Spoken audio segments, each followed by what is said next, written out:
feel painful. When you feel glass, I feel fun. We are together forever. I think that we don't need a heaven. No, one soul going to demise.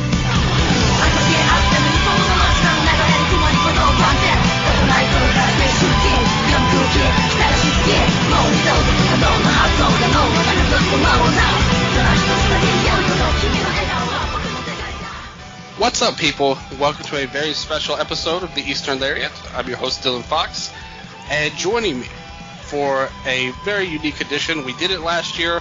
We had to bring him back on again. I've been on his show in the meantime, and he comes back on for me. I'm very thankful to have him on. Of course, I'm talking about the co-host of the Emerald FlowShow, who just celebrated its 50th episode, which he was not on, but it celebrated it anyway. Of course, I'm talking about my friend Gerard Di Trolio. Welcome on the Eastern Lariat. Oh, hey, Dillon. It's great to be back, and I'm really excited to talk about the Hall of Fame. It's worth mentioning, too, that I didn't just grab you randomly. Not that I wouldn't have if you weren't, because I value your opinion on things. But it's worth mentioning that you are, in fact, a voter to this Wrestling Observer Hall of Fame. I am a voter, and this is my second year voting, actually. So it was another great experience. It's something I've actually wanted to do for ages. Yeah. You know, you were on last year, and I was really happy to have you. Case came on for his take on the show as well. It was a lot of fun having you guys on here. You being a voter, do you feel like it was any different the second go around? Did you feel like you put in any more research than you did last year, or were you kind of comfortable with yourself and just kind of blew through it? Well, I did a little more research in the sort of, I follow wrestling in Europe, Australia, New Zealand, Pacific Islands, and Africa section this year to get a good, and I feel comfortable my votes there. The only sort of region that I didn't vote for is in Mexico yet, and I'm slowly trying to learn more and more about the history of lucha. But I don't feel comfortable ready to vote in there yet, even though I think I have a couple of choices that I would vote for if I did. Okay, so you are abstaining from Mexico this year. I am abstaining from Mexico this year, yeah. Okay. Well, I'll give a brief breakdown on that here. Last year, you were really focused on the non-wrestler in Japan. Obviously, the Eastern Lariat is a Japanese wrestling show. Everybody knows it there. But we also talk about other wrestling, too. I've definitely done it a lot on the Patreon in the past. I've kind of branched off a little bit with Wrestle Update, talking more of the American stuff, and obviously Lucha Talk with the Lucha. But one other thing worth mentioning, too, before we get into the candidates themselves, this was a year of big changes in terms of how the ballot is actually formatted. In the past, it was kind of like Dave would say, shout out to Dave Meltzer, the mastermind behind all of this, as well as John Williams back in the original 96 version. But basically, it was, correct me if I'm wrong, you could vote for 10 people of any category. And if you didn't vote for, if you voted for somebody in your category, that was a no vote to anybody you didn't vote for in that category. But this year, it's been broken down. So, for example, basically the way that it's listed is it's based around how many people are in a certain category. So, for example, the historical performers era has a ton of people in it. So you could vote for 8 people in it. That's your maximum. For the U.S., there's a medium amount of people, so you vote for 5. For Japan and Mexico as well, it's a little bit smaller, so you have 3 maximum votes. So you can't just vote for everybody in a single category this year. Did that affect your voting any? Not really, because, it probably affected my voting in terms of I didn't vote for everyone that I may have in Japan, actually, but that's about it. I think it's interesting. What's your take on this change? Do you think it was better last year or how it is before? Because like you said, now you can't just go in Japan, because if you really look at it, and this is true of Mexico as well, pretty much every person has at least a case. There's 1 or 2 that I wouldn't vote for, to be honest. But other than those 2, you're looking at 5, 6, 7, 8 deep in Japan that are very reasonable votes. But now they limit you. Do you think it's better this year or last year? Well, I guess this is going to be debatable, but I think that in certain regions it will cut some of the fat, to be honest with you. Yeah. Like there's people that are on here that are never going to get in for various reasons. Maybe because their personal lives, or like I often bring this up. Like Ole Anderson is never going to get in, whether or not I don't think he quite counts as a Hall of Famer. But so many former and current wrestlers hate Ole Anderson's guts. He's never going to get the votes to get in. Yeah, and he was a complete jerk as well, by all accounts. Yeah. So everybody always points to that, like you said. And then there's some people that it's going to be really tough to get in, and we'll talk about it as we get through the categories, just because they're from a past era so far back that there really is no footage of them or anything like that. And I do think a lot of times with these awards, especially, because at this point, there's a ton of voters going in for this. It's not like, there's a committee of 20 people in, but there's a lot of people that are voting for these. Relatively speaking, it's not like there's thousands or millions. Well, yeah, and I think what people probably should realize is that, like, it's the wrestlers, both retired and current, that really have a ton of power in this, more so than the historians and journalists. Oh, yeah, and I had heard a stat on one of the reviews that they had on Voices of Wrestling. I was listening to them talk about it. They go through each region, and one of the stats was that, like, the current wrestlers totally flipped. I think it was like the Hart Foundation and the Historical Performers and somebody else, another tag team. But basically, Bulldogs, I think. Yeah, the Bulldogs. Like, the Bulldogs category was way up, but actually every category they were listed in was the same except for modern wrestlers, and it was a huge difference. Yeah. That shows you how a lot of the modern wrestlers are really the guys dominating it, which, again, I don't want to take shots at anybody, but I think that's kind of tough. You're really drawing in on your own personal experiences when you're in it's kind of like how, I don't know how familiar you are with American football, especially the college game. But so in college football, a big deal about it is the polls, right? Every week they have a top 25 system, and they separate it. One's with the media and one's with the coaches. Mm-hmm. And sometimes the coaches poll isn't that great because they don't have time to be watching all of these other teams to know the ins and outs or be astute about them. So where somebody who could be an extremely talented wrestler and even very knowledgeable at their craft might not be the best person when it comes to knowing eras and different people and following everyone. And it's very hard too, that's another thing that's kind of difficult in this, is that you're looking at a vast category, in all the categories, really. I mean, it's really hard to compare the Beauty Pair and Shingo Takagi. Like, that's two totally different eras. And I mean, we'll get into them. Not that they both don't have cases, but it's just vastly different overall. Other notes here, if you're not familiar with the rules completely, basically anyone who gets 60% of the ballots a yes vote, they go into the Hall of Fame for their regions. They get broken down with each region: historical, modern U.S., Japan, Mexico, and then the other region, which has like Europe and Australia and Africa all listed, and then non-wrestlers. So that's what they're graded against. It's not a smorgasbord where everybody's in. If you get under 10% of the vote, then you're off the ballot. You're not available for next year. And they added the 15-5 rule a few years ago now. It's been around for a little while. But basically, if you're around for 15 years, or 1550, excuse me, and you get less than 50% of the votes, then you also are gone. And 4 candidates need 50% to survive into the next year on this ballot. The first 3 are all from the other region, the Europe and blah, blah, blah region. Big Daddy, Kendo Nagasaki, Jackie Paolo, and then the 4th is Sergeant Slaughter, who is in the historical region. So that's 4 people you got to keep your eyes on. And one more thing about your particular voting style and patterns before we get into the actual candidates.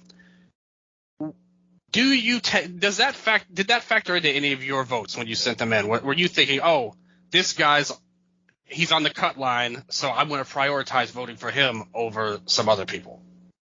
No, I mean, there's some people that I vote for that are on the cut line. I think like Slaughter and JYD, but I would vote for them anyway, regardless of like their them being on the cut line.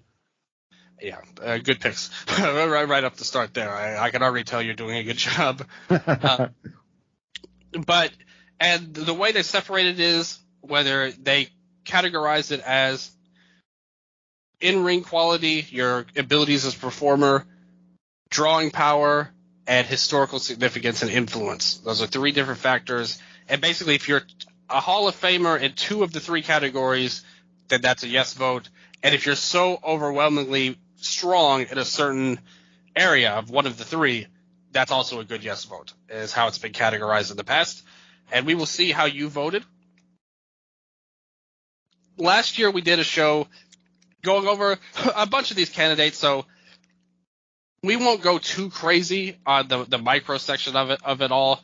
The first ones we're going to talk about are the new ballots, and I think for the Eastern Lariat, it's only right that we start in the Japan region. And as I said at the start, this is a 3-vote maximum. You have to vote for no more than 3. Surely you should vote for at least 3, because there's more than 3 Hall of Famers, in my opinion. But we will see. That's your choice to make. I don't want to tell you how to vote. I mean, you've already voted, so it's okay. Yeah. Ballots would do on the 8th. We were going to do this show earlier, but a bunch of stuff got in the way, to be honest. But it's not going to do anything, I don't think. Any kind of campaigning I can do will have no effect at this point. Well, I'll tell you some names that I asked Dave to put on the ballot next year, and maybe we can start the campaigning now. Oh, that's a good idea. Let's save that for the end as we look forward. So the Japan region has one new nomination for this year that we could have voted upon, and that is the beauty pair, Jackie Sato and Maki Ueda, which was listed as Makufumiyaki at first, but never mind that. It was Sato and Ueda. And what was your take on them? Did you vote for them? Do you have any thoughts of them as candidates? Oh, I absolutely voted for them.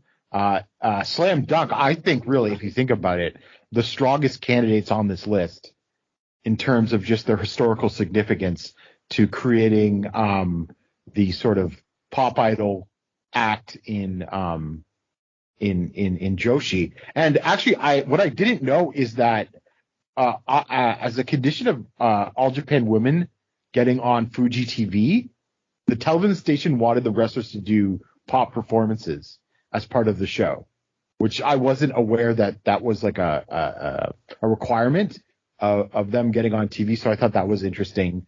And yes, they were around for only I think 3 years, 76 to 79, but were huge, had a movie, had best-selling albums, and even their matches against each other did very well at Budokan. And I think that they should be recognized as a tag team because Jackie Sato is already in there, but she has other historical significance. Like her feud against Jaguar Yokota in the early 1980s was a big deal. And she broke the 25 or 26 requirement rule when she got in when JWP started. So, I mean, she's significant on her own for other reasons, but I think that this particular, the beauty pair and what they sort of inaugurated needs to be recognized. Yeah. So originally, Zenjo, their rule was you had to retire at 26 years old. And that did happen at first in the early 80s. It was 81. And then 5 years later, basically because the Crush Gals got so popular, she wanted back in. And so she and Rumi Kazuma and this other guy, they started JWP. Sato was the original person in charge of that, pretty much. And her unretirement came at JWP's first ever show against Shinobu Kandori, who I think should be Hall of Famer as well. But regardless of that, and then they shot on each other in a match as well. But that's a story for a different time. The fact of the matter is everything you said is absolutely true. The beauty pair are Hall of Famers. That's all there is to it. You cannot tell the story of modern Joshi or any time period of Joshi after they came in without speaking of the beauty pair. And Sato was definitely a slam dunk candidate. I'm really surprised that they didn't just put them both in as a tag team anyway, Sato, like you said, did last longer. Ueda, once she was done, she was pretty much done. But still, they both deserve their flowers. You couldn't have had one without the other. They, to me, if I did have a vote, they would absolutely be my top pick of the region, pretty much. I don't think there's any argument, other than they were around very short. But the fact of the matter is, they made such an impact in that shorter period of time that they have to go in. Like, there's no doubt in my mind. Absolutely good pick on your part. So they were one of your 3 picks here. Well, yeah, and I think also the crossover into pop culture, I think that's something that should be considered, absolutely. And I'll get into that when I talk about some of the other people I voted for. Absolutely. Like, a huge part. They were superstars. Like, they transcended even the wrestling bubble at the time and even historically. You couldn't have had the Crush Gals without them, and you couldn't have had even something like Toyota and Yamada without them. It all kind of traces back to them, as well as Maki Fumiyake, who was like their predecessor as well, who really started it because she was like on a contest, like a singing contest, and then became a wrestler. That's where that pop stuff kind of came from, was from her. And the beauty pair kind of perfected like her role, more or less. I guess the Crush Gals like took it even to another level in their own way. But regardless, they're already in. So they were the new vote. Everybody else was on the ballot last year. We could start off with Inoki and Sakaguchi as a team. To me, it's a really short case. Inoki is an absolute legend and a Hall of Famer. Everybody knows that. But them as a team, I just don't know why you would put them in. But what do you think? Yeah, I tend to agree. And I think more people need to probably dive into Sakaguchi as a singles. Yeah, I agree. He is like a huge name and everything like that. But I always wonder, like, how come he wasn't an even bigger star than he was, and if that was Inoki holding him back. Well, he was kind of like Inoki's right-hand man, even in even backstage area. He was like a big part of the early formations. On the show I did with Cameron, Ken Stalker, we're talking about Inoki. We kind of get into that and how important Sakaguchi was, not just as a tag partner, but also in New Japan as a company as well. Well, that's another reason why, as a singles. Yeah. Yeah, I agree. I don't think of them as a legendary team. I think of Inoki as a legend, and Sakaguchi's a great performer in his own right. And like you said, maybe with more digging, we may get him over the hump on that end. But as a team, I don't see it there. And kind of a similar story with Kojima and Tenzan. I think they're stronger as singles talents than a tag team. Absolutely. And I will just add, though, for Inoki and Sakaguchi, I researched them last year, and they did main event some big shows as a tag team. So it's not completely, And they were, they were definitely a team. We're talking about Hall of Fame level. I don't see it, but they did. I mean, anything with Inoki back then was like the Midas touch, pretty much on there. But Sakaguchi deserves his roses as well. But yeah, what about Tenkozy? No. Yeah. There's not much there. I don't know their drawing case, sort of, but they never were relied upon to draw really, really big on really big shows. They did main event at Wrestle Kingdom, though. How about that? But I don't think that Wrestle Kingdom did. That was Wrestle Kingdom 1, wasn't it? The original version. Yeah, them against Muto and Chono. Oh, is that what that was? I think so. But I don't think that show did all, because Wrestle Kingdom 1 was basically an All Japan, New Japan wrestling show, right? The official, or what Meltzer reported was, it was only 18,000. Oh, yeah, you are right. Yeah. Muto and Chono, yeah. Yeah, that was a show. It had Tanahashi and Taiokeya for the IWGP title. Suzuki and Nagata on there. Yep. Yeah, like you said, this is more like a coming together show when All Japan. Remember, they did a lot around that era of All Japan and New Japan together. That's when Kojima won both titles. Yeah. And they did have, I will say this about Tenkozy, is that they reunited pretty much every year around Tag League season. Yes. There were some good matches. It was Tenkozy versus Suwama and Shuji Kondo. in the Real World Tag League in like 06, 07, 08, I think. Yeah. Around there. And they're a good team. Oh, yeah, absolutely. Like, even late into their career, they were a fine team in a really bad division overall. Former NWA World Tag Team champions. They do have a lot of titles and tournament wins to their name if you want to look at the kayfabe. I wonder if that's why they get so many votes. Because they actually have a number of accolades as a team. It's just they're much better as singles. So I mean, if you're around my age, I'm 38. So I think if you're between like 35 and 45 and sort of got into Japanese wrestling when I did in the very late 90s, they were like the team. So I think that sort of can color that. And Tenzan also has a very worthwhile team with Shono, like Team Wolf. Oh, yeah. As well. But they kind of broke up when Kojima left to All Japan for a few years, and they picked back up later on in the decade. I wonder what they would have been if Kojima never actually left, because that was kind of prime years for Tenzan. By the time they reunited, even in the late 2000s, Tenzan was not where he was in 2003. Well, the thing is, if Kojima never left, like, that's all we would have is a tag team run. Well, yeah, because I think there would have been like they both been elevated to the main event, and Tenzan was basically a whipping boy, like transition champion when he held the title like several times, and that was all he got out of it. So Tenzan must suffer booking. Was a very noted trope back then, but he was super over. Oh yeah, for sure. I mean, I think my favorite G1 final is him against Akiyama. Yeah, mine too. That up there along with Tanahashi and Ibushi. Those are the two that I always look at. But for a long time, definitely Akiyama and Tenzan was the best one. Even the Tenzan match versus Tanahashi was a good final. He was a really good worker, man. I think he gets underrated sometimes. Absolutely.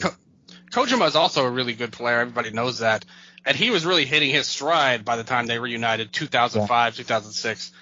Very memorable match they had. I mean, it was long, like the match that they had for the double titles.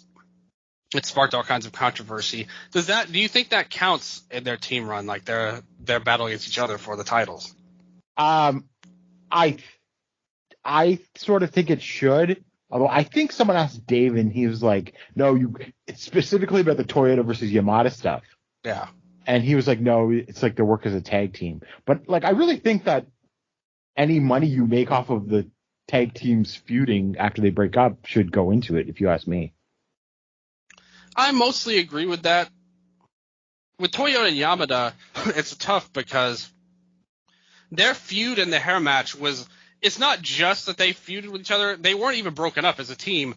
That match and storyline was vital to their story as a team. Like, you couldn't tell the story of them as a tag team without that Summer of 92 feud. The Kojima Tenzan one, I don't think it was quite up there. Like, it wasn't but it was still a noteworthy moment that should count as well, in my opinion. But the fact remains, I would be more interested to look at Kojima and Tenzan as singles than as a tag team.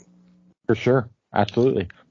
Since we brought him up, let's talk about the other tag team on the ballot. 1987 Gold Combo, Manami Toyota and Toshio Yamada. Did you vote for them last year? And, I did vote for them last year, but I didn't vote for them this year. They were on the cut line of the 3 maximum. Okay. Yeah. Do you have a? Yeah. So obviously we'll talk about who you did vote for later. Yeah. I think it fundamentally comes down to is like I just thought who I did vote for were sort of more deserving, and to me, I think Toyota and Yamada are like I have them of like all-time tag teams. My all-time tag teams. I locked them down at number 3. Wow. And I'm really following the lead. I think, and Alan Cunahan's really been pushing this. Is like if you think this team or this worker is like an all-time top 10, top 20 person, you should just put them on regardless of their other accolades. Yeah. Because they excel at that. But then that gets into a more of a subjective question. But true. I voted for them because I think they're number 3 on greatest tag teams ever for me. Yeah. we kind of talked about them last year. I'll briefly say what I feel on them. Their run was absolutely fantastic, in-ring and drawing power-wise. The problem is that they were around so short. Like, their run was really only 2 to 3 years as a major tag team, and that could hurt them. And when you compare them to Beauty Pair, for example, even though they're a better team, like, if you look at just purely matches, they're obviously better workers. The problem is, you can't, just like I said with the Beauty Pair, you can't really tell the story of Joshi without Beauty Pair in it. Toyota and Yamada was a fantastic team, but Toyota on her own, you can't tell the story of Joshi without. But the team, you probably could have got there even though they were up there and one of the top teams ever as well. But still, they would definitely be somebody I would look at. Like, they're a worthy vote even with the 3 maximum rule. They're somebody I would look at. We'll jump over to the next Joshi candidate, the only other one on the ballot, Meiko Satomura. Did you vote for her last year? What about this year? I didn't, and I didn't vote for her this year. I just can't bring myself to do. Are you telling me that NXT run didn't change your mind in the past year? No. Look, I mean, I'll say this. I don't think if you're voting for Satomura and not the Beauty Pair, I think that's bizarre. Nah, yeah, I'm not buying that. And because I've seen a ballot like that. But look, I mean, I'm not going to begrudge you because I think there's definitely lots of people that think that she's like an all-time top 10 worker. And if she is, then you should go ahead and vote for her. I would definitely put her in like my top 100, but I don't think necessarily sort of barely keeping Joshi alive is necessarily a Hall of Fame accomplishment, if that makes any sense. She was vital to the Dark Ages, and that's unfortunately why we can't see her full career, because a lot of it's just lost to time. Yeah. And if we had a more full-fledged view of that era, again, one of my favorite wrestlers of all time, Azumi Hyuga, I always bring this up around that era, but nobody can see her work now because like 90% of it's gone. Like, at this point, a lot has just faded away on the internet. So unfortunately, we can't see a lot of Meiko's greatest hits. We obviously have, even back to 20 plus years ago, her feud with Kong was always noted as a legendary type of, rivalry in terms of just in-ring quality. And obviously she did great things with Stardom as well, was very integral. Obviously they really took a jump up when Bushiroad bought them, but she gave them a bump. I mean, when Yuzupon retired for Stardom, they were really down for a long time. And when she came in for their interpromotional feud with Sendai, remember, we were coming right off the heels of the Gasly match, a lot of controversy, people leaving. She really helped establish Kairi Hojo as a top-tier player and a great worker with their matches as well. So she really influenced multiple eras, started her own company, obviously has influence because she trained so many people, a part of Sendai Girls, that was so vital to the scene in that way as well. She's definitely got a case.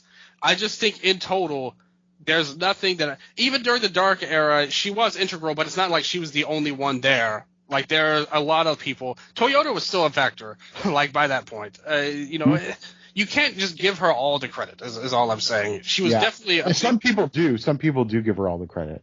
I don't think that's very fair, though. I don't agree with that. But I think that there were other people you can point to at the time. Remember, Zenjo died in 2005. Like, it lasted until then.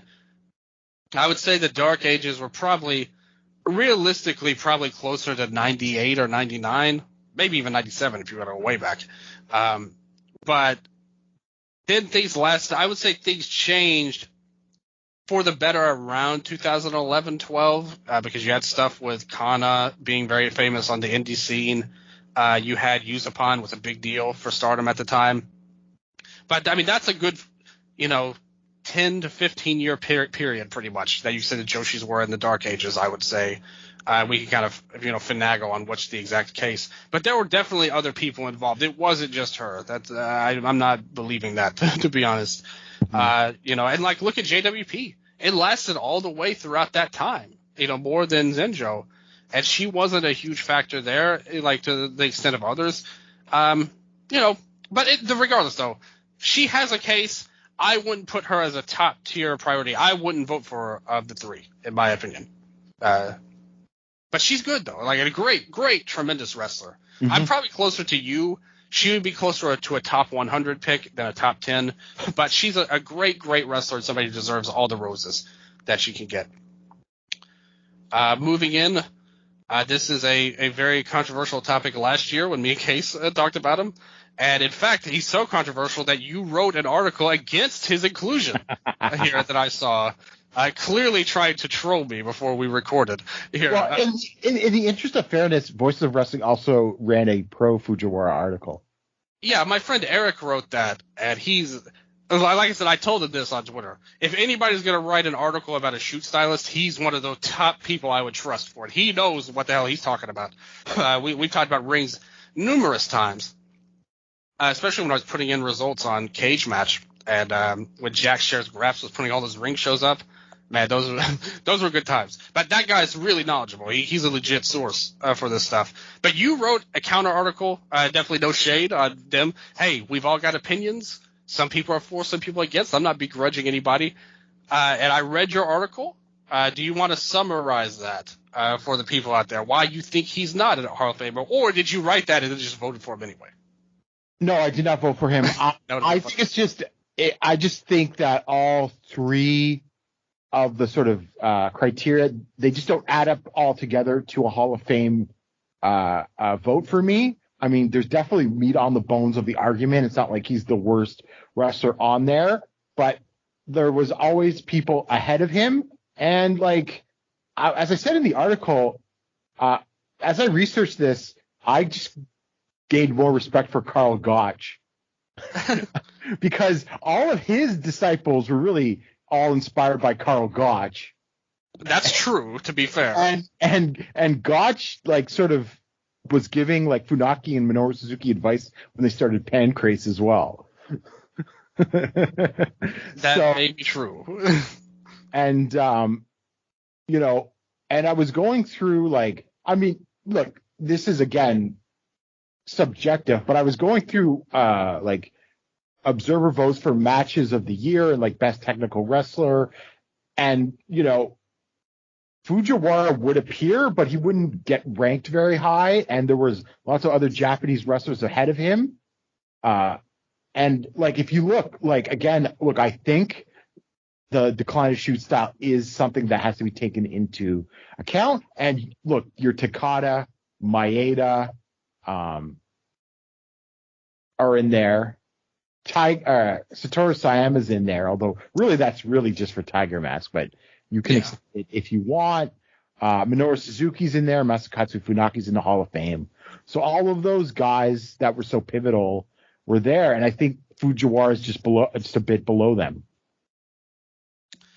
You know, that's interesting, and I posed this question to Case. I don't think me and you actually talked about this last year, so I'm going to bring it up now. What you say about shoot style, it was prominent for a time, and it's not anymore, and it hasn't been for a long time.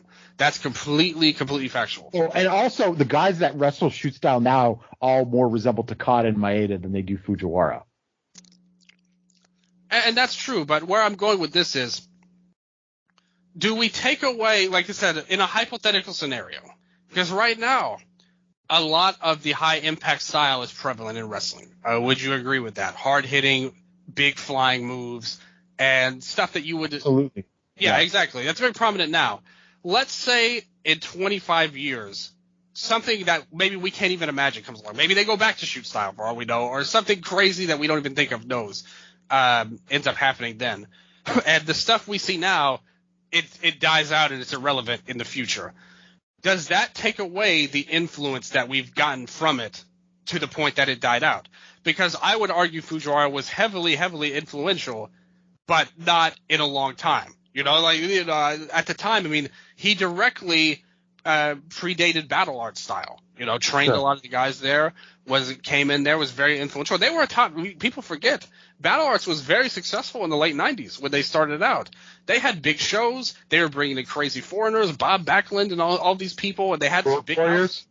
Yeah, and he was directly influential upon all of that.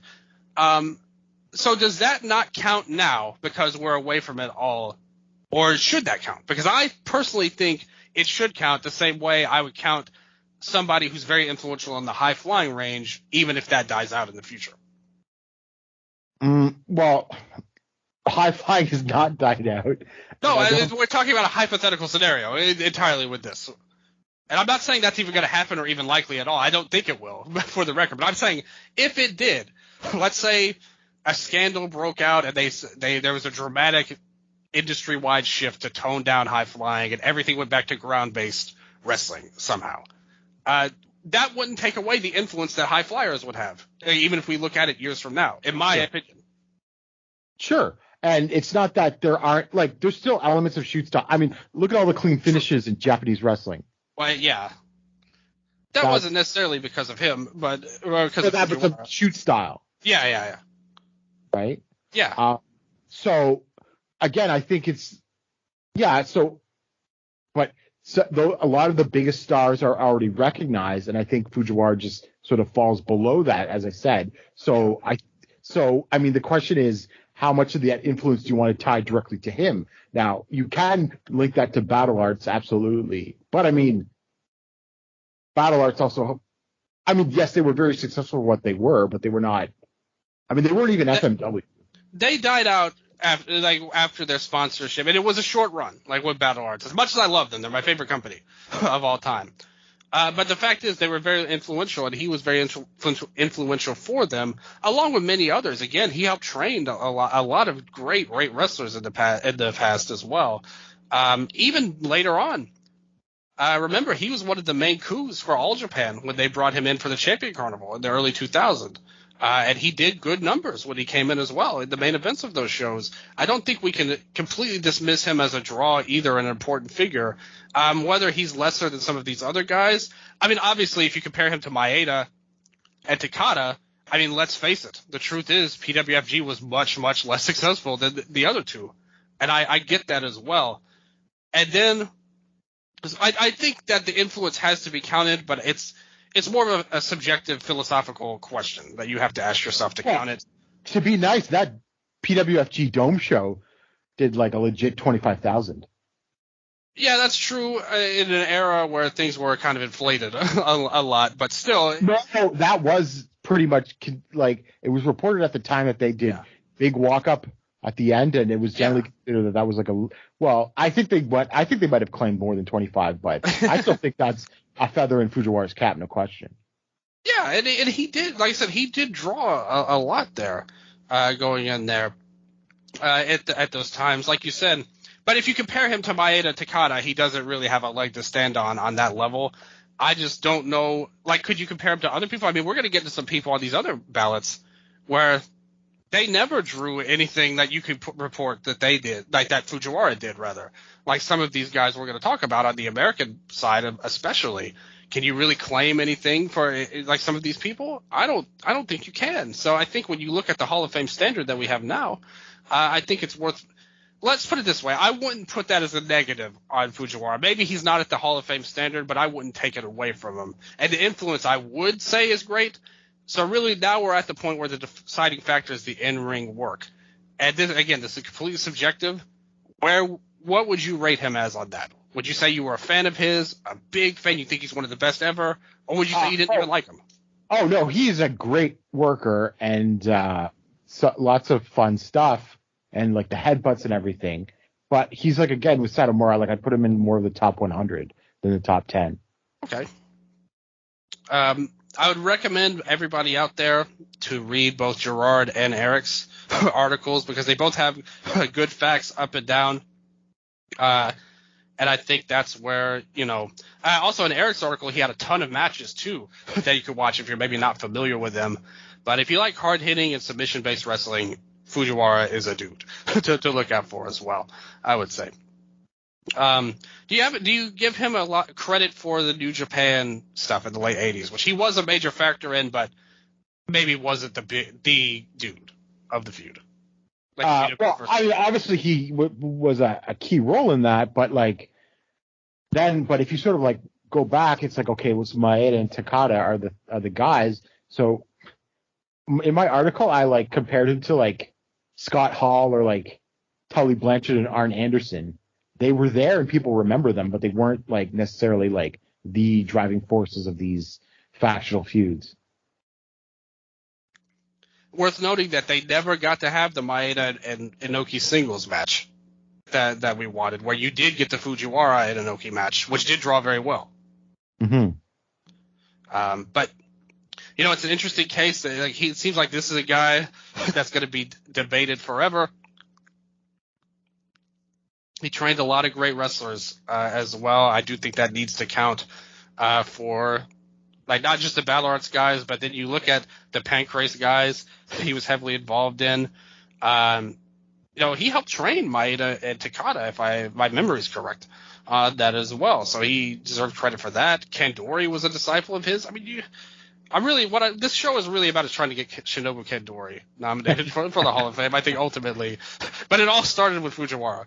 But I think I would vote for him even with the max 3, to be honest with you personally. But we will see who you picked going in. Let's go with another older player before we get into the more modern candidates. Hayabusa, did you vote for him last time? What about this time? I didn't vote for him last time, and I didn't vote for him this time, but the more I think of it, I'm sort of beginning to lean that I think I will vote for him next year. I can't shake the influence. It just exactly. I can't shake it. And also, the thing that I was thinking about this, and I know that Adam Berger at Voice of Wrestling has dug deep into Hayabusa's drawing record. I mean, FMW's drawing, even after Onita, was pretty darn good if you put it into a historical perspective. But what sort of kneecapped the company was like the amount of debt that Onita left with it, which ultimately caught up with them, especially after Hayabusa suffered that tragic injury. And sort of when we're thinking about like smaller companies and everything like that, like, was like people sort of talk about how long Dragon Gate was the number 2 company in Japan, but Dragon Gate was not really ever drawing what like in the 90s, like the number 3 and number 4 companies were in Japan. If you think about like Zenjo at its peak in the 90s or FMW at its peak in the 90s, and you could call them like 3 and 4, and were way ahead of what Dragon Gate has been doing over the last 20 years. Oh, absolutely. It's not even close. So I think that, if you look at that sort of in that perspective, Hayabusa's drawing case, it looks a little better too. Yeah, it was from where I see it. Things dropped off after Onita left, certainly.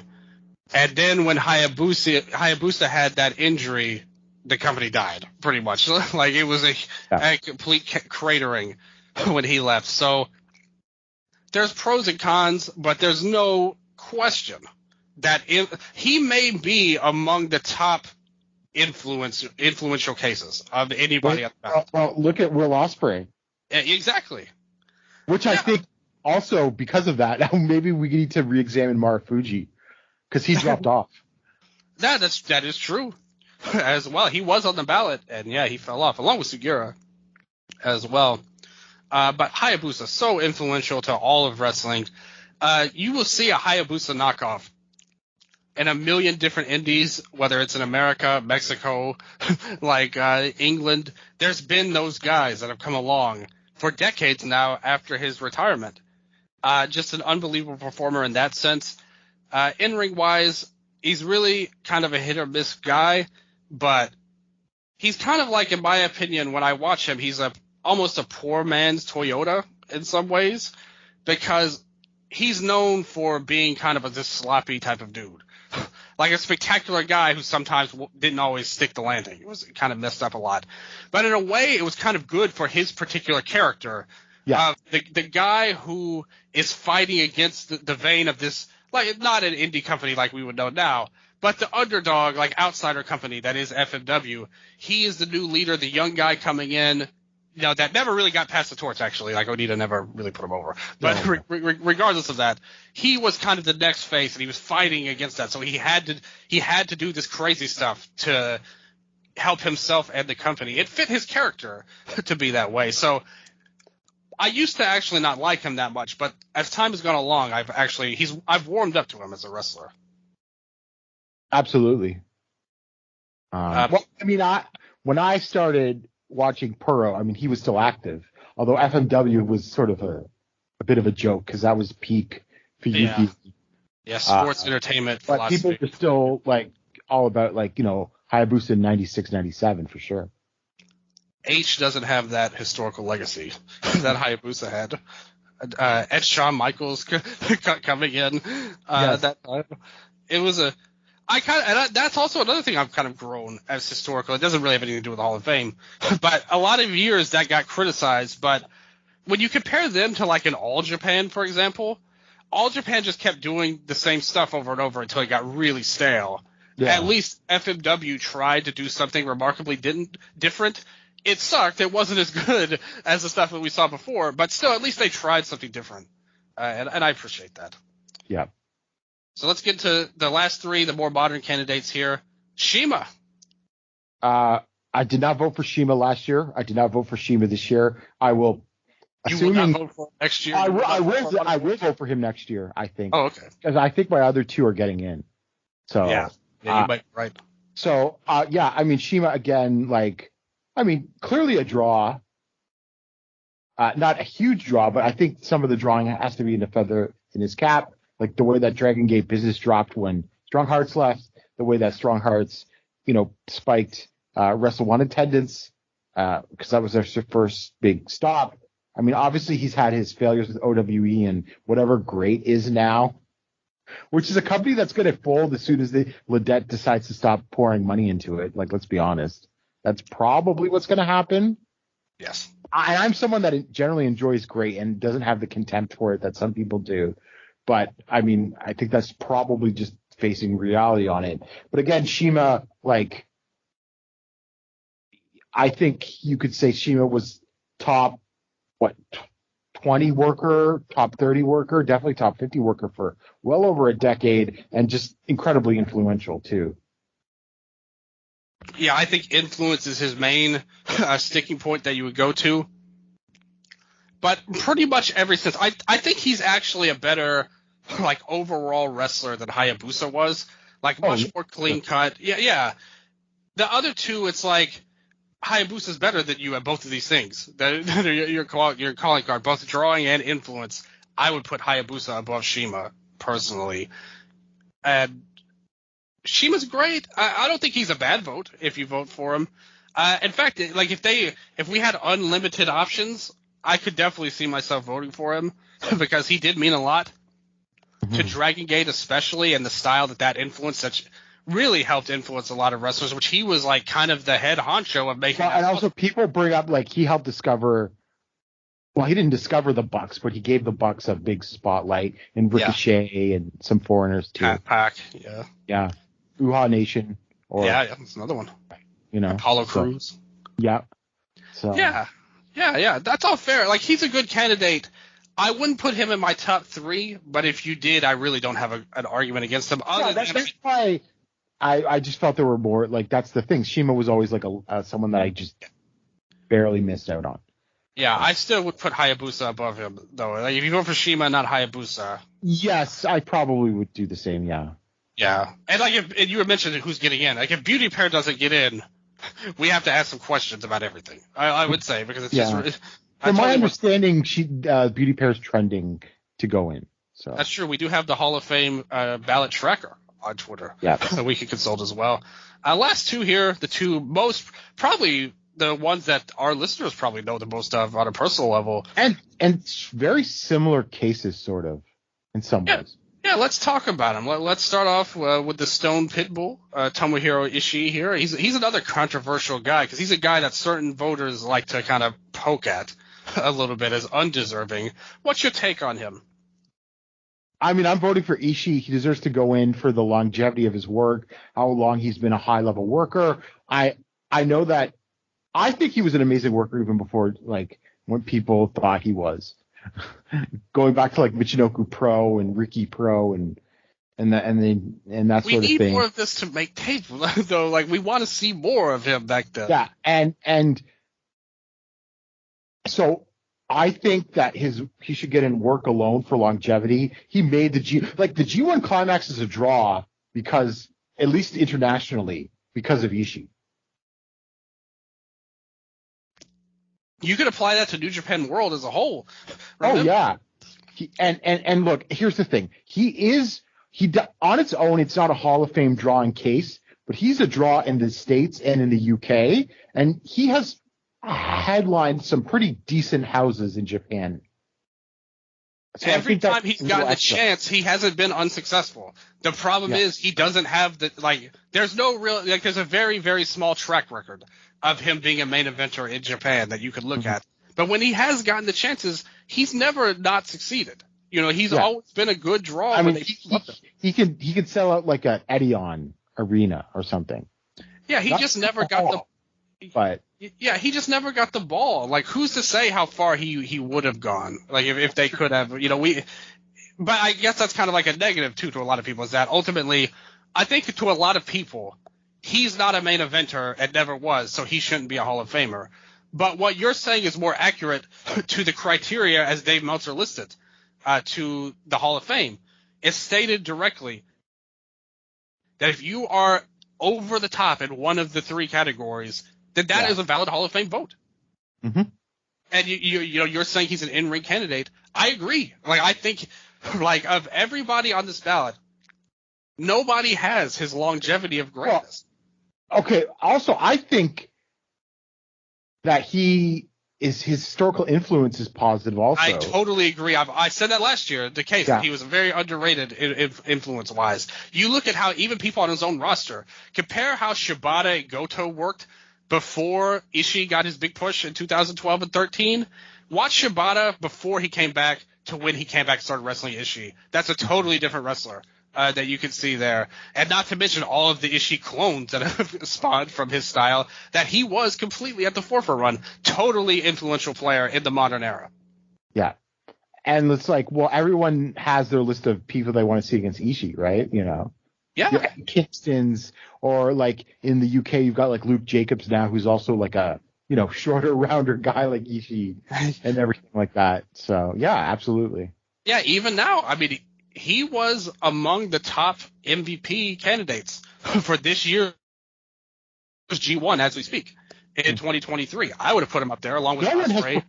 Is there anyone that's performed in a tournament consistently, tournaments like he has, like 10 years in a row? And it's another thing for the four Heavenly Kings, four pillars of All Japan. Not all of the Champion Carnival matches are there for us to view again, but a lot of them were cut out for a reason as well. They sort of toned it down on those, a lot of those block shows and everything like that. I think we can presume that no match of the year candidates happened with the Eagle involved in All Japan or Kamala too. That's right. We can't say that for sure, but that's just my gut feeling on that end. With Ishii, it's like pretty much everybody has their best matches versus him, and that's been the case for years and years now, going into the G1.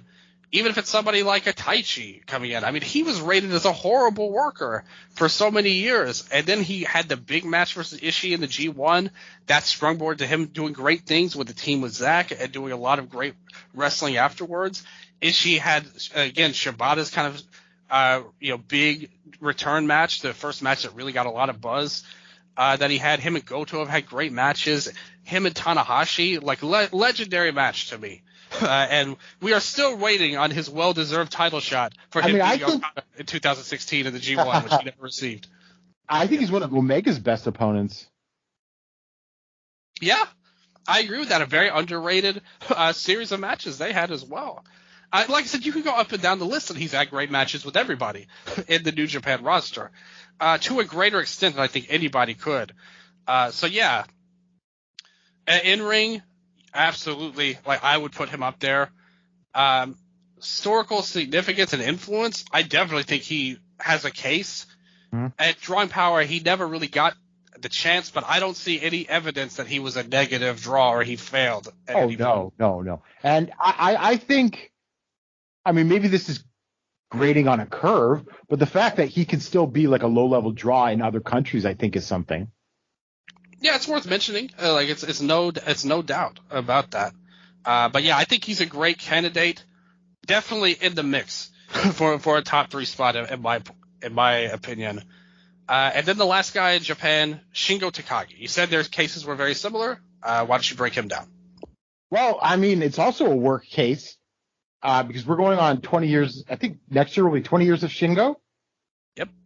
And he's right up there with Ishii just in terms of just the sheer amount of work, a volume of work that he's turned out. He's become another highlight of the G1 and I guess even that Best of the Super Juniors that he worked. Oh yeah, definitely that was a great one. 2019. So, and he was, a key part of Dragon Gate for 14 years. So, and he was successful there, had a lot of great matches there. Like his matches with like Shima and like Mochizuki and everything.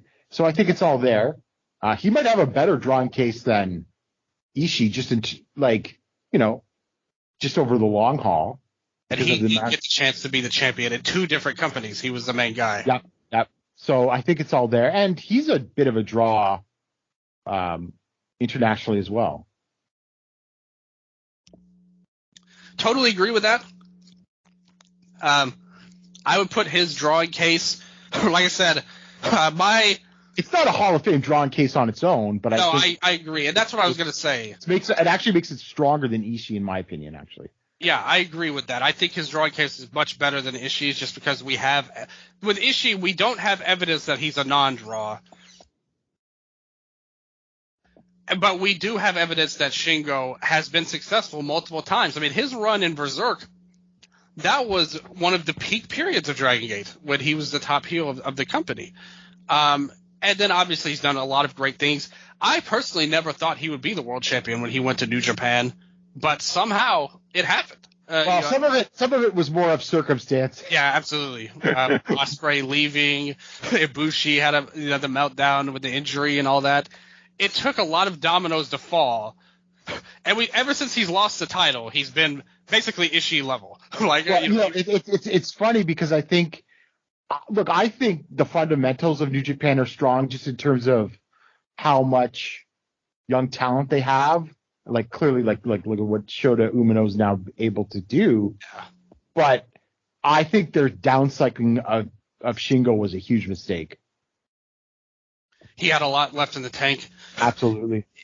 And listen, even this is no kind of drawing thing, but his King of Pro Wrestling series versus Taichi was wonderfully entertaining. The 30 count match that they had, he made that title actually somewhat cool, which nobody else has been able to do. And I think that should count. Him as a worker, totally could see you having a Hall of Fame case. I personally think Ishii is a better wrestler than he is, because we've had them for years now, face to face, and every year I think Ishii's had a better year, purely in ring, than Shingo has. Shingo did, I would argue, get chances earlier than Ishii.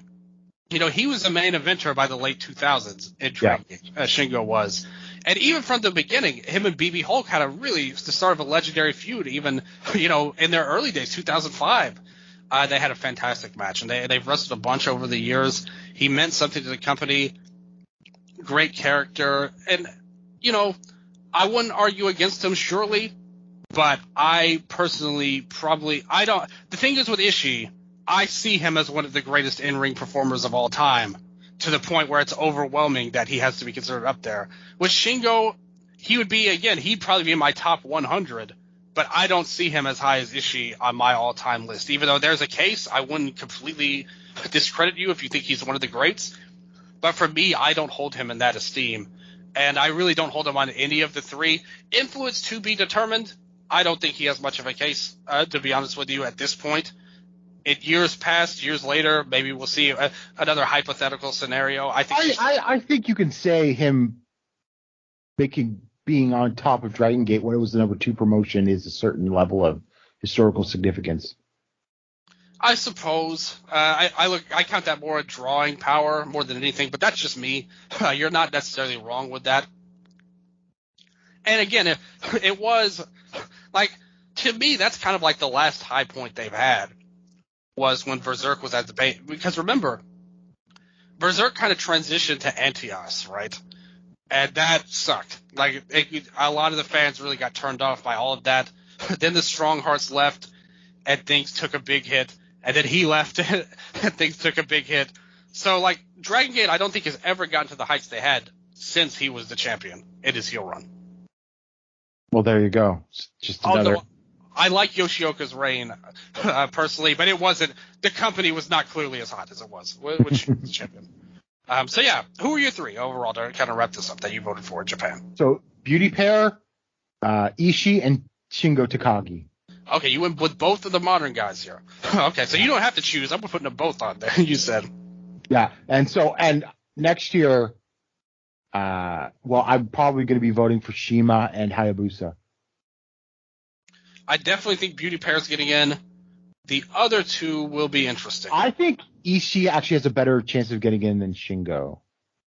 Where did they track last year? We need to see who had the better percentage like last year. But I don't know. Because I see a lot of people speak out against him as a candidate. Like a lot of people think he shouldn't be in just because, again, he's never been a main eventer, and that's what people will point to, not necessarily counting the work, so to speak, of it. Last year, we had Taue Kawada. That was their first year on the ballot as a team, and they went in. You had Ibushi and Naito both go in. I was really surprised that Ibushi got in. Because remember, that was in the middle of all of the stuff. Yep. Because I thought he was going to go way down in the ratings, but somehow I guess. Listen, he stood up to a big company, so that resonated with the voters. Clearly there, and made them a lot more recognized. I guess he's not adding to his case now. No, it's getting worse more than anything. Shima did make a jump up last year. He went from 23 to 34 last year. As a candidate, that's pretty interesting. There, maybe Shima could make a thing. Ishii had a 38% rating, so he's still got a ways to go. And Shingo was at 21, so he was a lot lower. I think your Naitos and Ibushis are off. Yep. So that just really clears the way, I think, especially for Ishii. We'll see how it plays out. Beauty Pair slam dunk, yes. Honestly, I think everybody has a case. Except for Inoki and Sakaguchi and Tenkozy. Like, those were the 2 teams I would definitively say no on. I would say, yes, those are the weakest on the list. Yeah, everyone else, I think, has at least a case for it. I would go Beauty Pair, Fujiwara, and maybe Hayabusa would be the 3rd. But Toyota and Yamada's height was so strong that it's tough. I just value longevity a lot in my candidates. Just if I'm voting, that's what I would do. And Fujiwara, he might be the closest to Ishii in terms of work rate, in terms of longevity, because he had so many great matches over decades. Yeah. But those would be my picks. Let's move on to the U.S., and you made your votes clear. The other regions, obviously, we're a Japan-centric podcast, so we wanted to dedicate special focus on that. Yes. But we'll kind of go through these really quickly, and we'll just kind of briefly talk about them. This region has a lot of people on it, to be honest, compared to the Japan region. Let's get into some of the new guys we have here. The Young Bucks. I think they're the most polarizing. A lot of people. Where do you lean? I voted for them. They're slam dunk, if you ask me. Just the longevity, their influence, and look, I'll get into this again later. And frankly, Dana Massey, Matt's wife, deserves some of the credit for this. But they really sort of transformed how indie wrestlers market themselves, with merch-wise, and the money they can make. Totally agree with that. I haven't always been their biggest fans in terms of wrestling, but I do think you can't deny that they've had a lot of great matches over the years. and their influence level is very, very high. I also think Meltzer himself contributed to a lot of that as well. Without him knowing, and then not even like the shot. And you got to give him forming AEW in there too, regardless of what one may think of that company right now. Well, yeah, when we talked last year, my opinion on AEW was probably a lot more positive. Yes, absolutely. But you go back, like, without Meltzer being at those PWG shows, yep, and putting that out there on his newsletter, you're looking at a couple of hundred people probably buying that, maybe a couple of thousand that are seeing those matches. But thanks to Meltzer and the buzz he helped get those guys to create, I think that was a big part of it as well. And again, that's not a shot at anybody. I think it's totally valid that they were able to impress him that much, and they monetized it to great success. Their Japan run is kind of like a blip on the radar in their overall case to me. They had some good matches, but there's nothing I would consider really too special.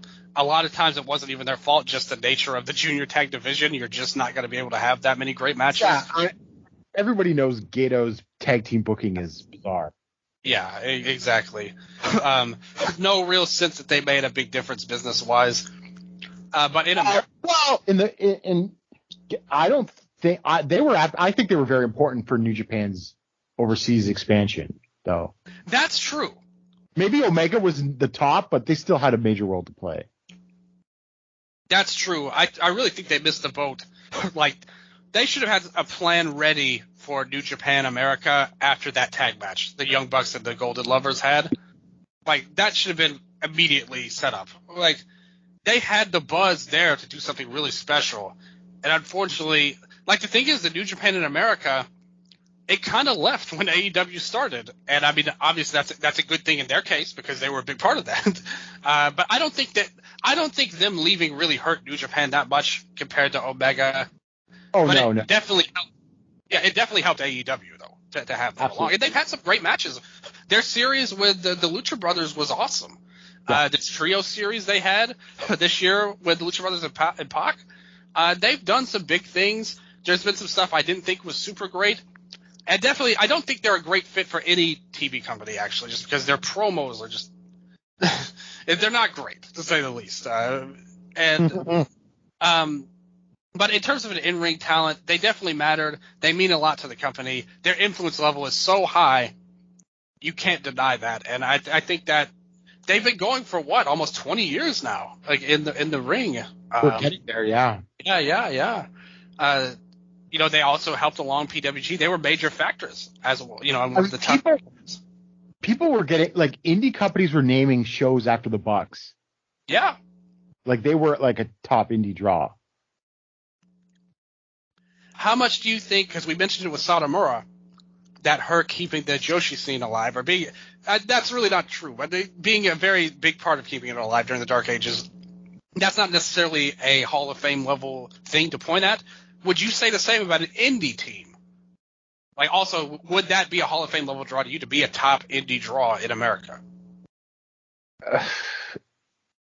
It's hard. I guess I would have to say what the historical significance was. Because I think if you're a top indie draw, you might also have historical significance, sort of like Sabu, sort of in a way. And, like, also the thing is, though, like, their contemporaries, they had Steen and Generico and Chris Hero and lots of others that were, like, key figures in that indie boom. Yeah. Oh, and Claudio, yeah, because although he went to WWE before those other guys, but they were all key in that indie boom. Good point. Let's see how the Briscoes hold up, because this is the second new team on the American ballot. Well, what say you about them? Another of those contemporaries that you could throw in a big part of the team. You know what? I didn't vote for them, and I sort of regret that I didn't vote for them.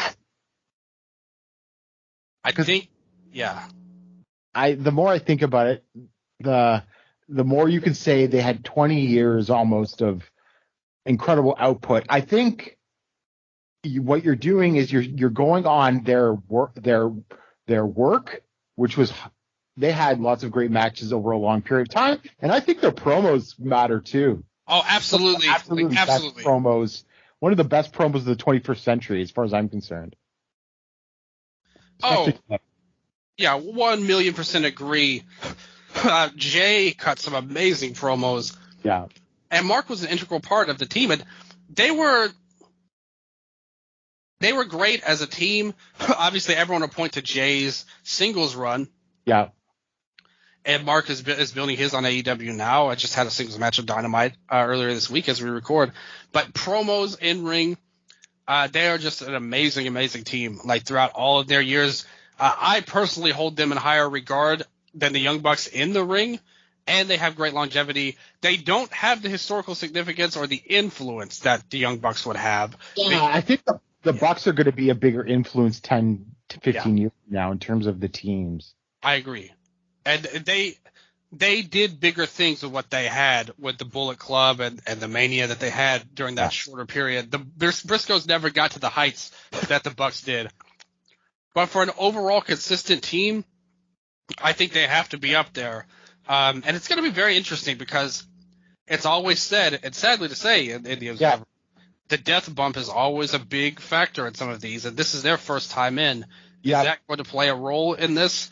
I think so. Although, if they don't get in this year, how are they going to be able to get to 60? Because But I will vote for them next year if they're still on the ballot, I think. I don't know. It was just like I went back and forth on it. It was probably my hardest decision, actually. I would vote, if I were voting, the Bucks and the Briscoes would both be on my ballot, personally. What about the Hardy Boys? Okay, so, name a great Hardy Boys match. Yeah. Not involving a ladder. Impossible. Jeff Hardy might have a case on his own. What about some of those deletion matches? Well, but you could put that. I guess you could assign that to a tag team, or you could assign that to them as singles. They never had a tag team version of that? Maybe. I don't know. Yeah, that was a whisper. I've not watched every match that has taken place at the Hardy compound. See, you didn't do your homework, clearly, Gerard here. That should be mandatory viewing for all. They are very influential. There's no question, though. Even to the Bucks? Even to the Bucks. Probably the Motor City Machine Guns too, right? Yeah, I can see that. And I just think of this because, my girlfriend, she's not she watched wrestling for a bit in the mid 2000s because her younger brother did, but her two favorite wrestlers were Jeff Hardy and Rey Mysterio, right? And she's one of those casuals, as you'd call them, right? And nothing wrong with that. Yeah, exactly. And so but it's just funny to me that sticks in the mind of, a more casual audience, right? And I wonder if Jeff would have a better case on his own than them as I absolutely think he would. Yeah. Yeah. Yeah. But I don't know. I just can't do it. Yeah, I can't ride with them either. I agree with you on that. What about the Outsiders? National? No. Yeah, exactly. That's all you said. Horrible matches. If you wanted to induct Hogan, Hall, and Nash as the NWO, I suppose. Yeah. But they didn't have that many matches, and it's hard to sort of pin them down as any sort of draw beyond that their first appearances in WCW when they were the true outsiders. Yeah, that's the thing. They're a Hall of Fame candidate based on vibes, pretty much. There's no actual evidence. And of course, Nash is a horrible booker and draw. Yeah. Right. Hey, Razor Ramon was a great worker in his days. WCW Scott Hall? I don't think he really had a lot of good matches. Well, no, he didn't. He was poor Scott Hall was battling a lot of. Obviously that's true. But he was a great worker at one point. But absolutely. But I don't think there's much of a small singles case either. No, you're right. I agree with that. What about the Steiner brothers? Another tag team here, Rick and Scott. I think. So when I started watching wrestling, was the Steiners had already broken up. Yeah. I think that they have a lot of amazing matches, no question.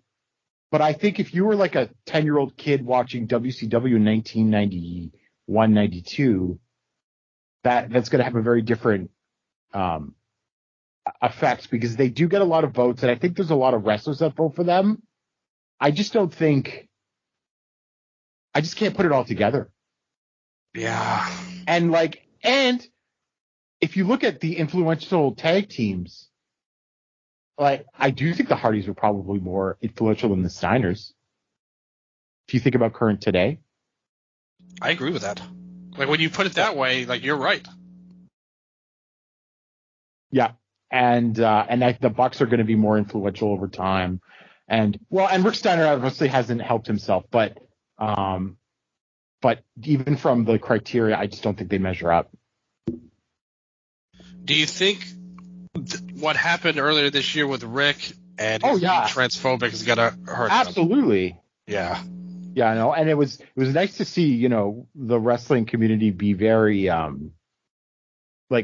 completely unified and being like, you're a piece of shit, Rick Steiner. Because I don't think that necessarily would have happened 10, 15 years ago. Yeah, that's a good point, actually. Like, when that happened, he had no support, pretty much. No. And he should not have. I agree with that. Yeah. But I don't think that necessarily would have been the case in a different era. Yeah, I agree with that. I do think that's going to hurt him. As a team, like, if you look at their absolute peak, they had awesome matches and performances and stuff. But like you said, there's just not enough there overall for me to really go ride with them anyway. I think that they probably argue that they were a bit of a draw in Japan, but I don't think it's a Hall of Fame level. Yeah, they're a good team, like maybe even very good, maybe even great at points, but not a Hall of Fame level, in my opinion. All right, let's run through these singles guys here. What about Mox? I voted for Mox. Oh, another vote. You are AEW, Mr. AEW voter here. Look, okay, so here's the thing. I see a lot of people putting Mox in the too soon to tell. I don't think so, because I think that he had an influential big indie run. I'm putting this all together. Him in the WWE, he was part of the Shield. But when he broke off, and this is before, when you get to 2018 and 2019, they totally bungle Mox.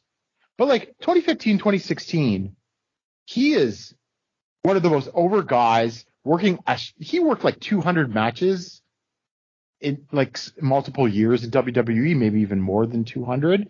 And he was one of the top merch sellers. I know casual wrestling fans that were buying Dean Ambrose shirts for their kids. And of course, he was a key part of AEW, has steadied the ship, has been a star in New Japan. I think it's all there. If you add this all together, I don't see the point in waiting for Mox. Yeah. Maybe you could say it's a negative on me, but I'm really of the candidate, the type of person. I think the Wrestling Observer would be significantly improved if they upped the age, qualifications. Or whatever. Yeah, exactly. Instead of 35, I think just changing to 45 would do a lot of good for a lot of people, and it would make it a lot better, in my opinion. I hate, even when it's somebody like Okada, who is said to be the greatest slam dunk candidate, and was obviously, if you look at the history of the Observer, is no doubt an Observer Hall of Famer. I hate it. Why are we talking about somebody like this? It's in their prime. That, to me, doesn't vibe with me. How can you tell if somebody's a legend when they're still, doing stuff? Right. And I just don't feel that way about Moxley. If you go by the letter of the law, he definitely has a case.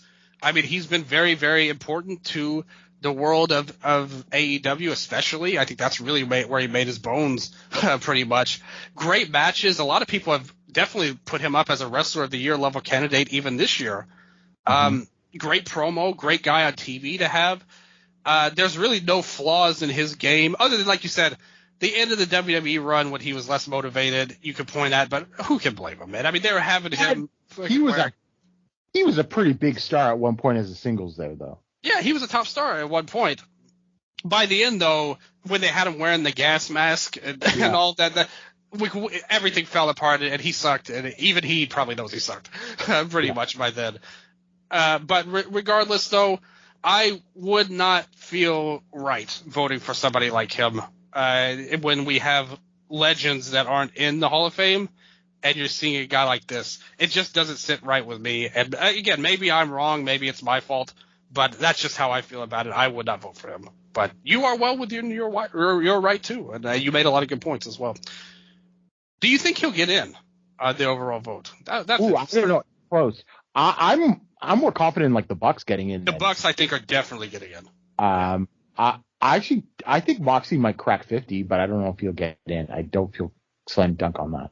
Yeah, I think the Bucks are for sure going in. Moxley will be a different case. Let's go through here. Roman Reigns, another fun candidate to talk about. Well, look, so people are trying to retcon Roman's singles career now. Yeah. And I'm sorry, he just hasn't been a proven draw long enough for me to vote for him. If he has another couple of years like this, if they don't bungle the bloodline and, like the WWE diehards are beginning to turn against it. Yeah, I've noticed that as well. Ever since SummerSlam, that match with Jay. Yeah, main event Jey Uso. So, look, if he continues to put a couple more years of this, then I had no issue voting for Roman Reigns. But his actual time being a difference-making star has been way too short. I mean, early on in the bloodline, like at the beginning, after he came back during the pandemic, Joe Lanza did the research, and like Sasha Banks' quarter hours were higher than Roman Reigns' quarter hours at the beginning of the bloodline. And then it took Sami Zayn, and again, but you can't deny the business success that he's turned around WWE, but it just hasn't been long enough for me to pull the trigger. And before that, he was a failure. So I actually thought he was way better. Just me as a fan watching, I thought he was way, way better during his babyface run as a wrestler. His work has regressed because it's just yelling at people in the ring and exactly. I think he's significantly gotten worse since he's been the heel. Yeah, he was pretty good at one point. Like the match against Brock at WrestleMania.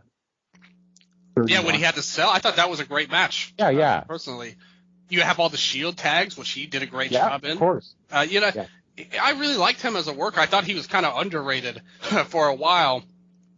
But unfortunately, like now, I hate him. I hate his matches. Like I hate the storyline.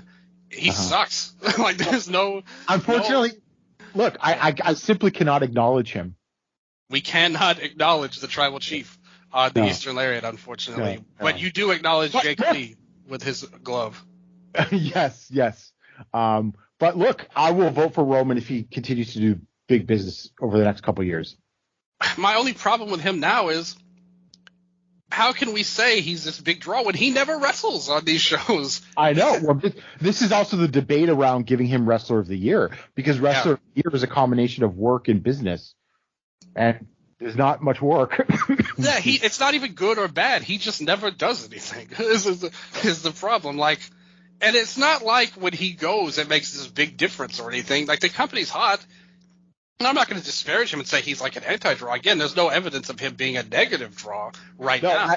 I think he has helped, but it just hasn't been long enough, and it was a long time where he didn't do anything. So exactly, that's the main problem with him. Definite no. Again, all of these guys, I feel the same about Moxley. Like even if there's cases for them, I don't want to vote for them right now. Outside of maybe this individual whose career may be over, the chick magnet. He's on the ballot once again, and boy, what a difference a year makes that we've been along. Did you vote for him last year, and will you vote for him again this year? Okay, let me clarify a few things. First of all, CM Punk is a big bitch. But I voted for him, and I didn't vote for him last year, but I just did it because I think at the end of the day, he's a Hall of Famer. Chaotic voting from Mr. Di Trolio here. Oh, look, I'm not here to vote for people because I like them. That's true. There's no part in the Hall of Fame where it says you must like this person to vote for them. So despite him being a bitch, you voted for him for the Hall of Fame. And you voted for him in the Hall of Fame this year, but you didn't last year? Yeah, I was more angry last year. Oh, okay. I mean, I guess it was fresher. Yeah, it was fresher, and I've calmed down. What about him almost attacking Tony Khan? He actually got fired this year, which he didn't do last year at the time. I know. But it was like, I think it was more like we were waiting for this to happen. I think we all predicted something like this would happen. So it sort of softened the blow than his insanity last year. And of course we saw the press conference too. That's true. That's a great point. I always bring that up. Like when people bring that up, like people in the NFL that do stuff behind closed doors and get locked off, but then somebody else was on camera and they get a significant. Yeah, and they get in a fight or something, Yeah, exactly. Like if it's on camera, that makes it a million times worse. So that's a fair point, honestly. But I'm shocked by that, to be honest with you. I thought if you had voted for him last year, I could buy it. But you have really thrown a curveball at me here. Look, the more I think about it is like, okay, so he absolutely moved business for AEW, even if it was a short time, all-time promo, and, historical significance. He changed sort of what WWE was willing to push in terms of his top star. And, of course, he was a big star in WWE and everything like that and had influence on the indies. So I think it is a Hall of Fame career. Let me ask you this. What do you think of the argument? Because I've heard other people say this. What do you think of the fact that his AEW run is a negative towards him due to the fact that pretty much directly because of him, some would argue, I'm not saying yes or no, I'm just saying what I'm bringing out here for you to answer. Yeah. Because of him, the company is in much worse position than when he actually came into AEW.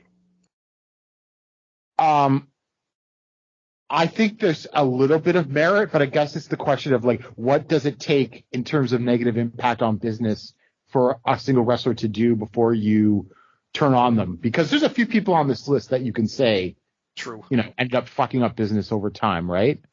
Like a certain British wrestler. Yes, we will talk about him. So I don't completely hold that against him.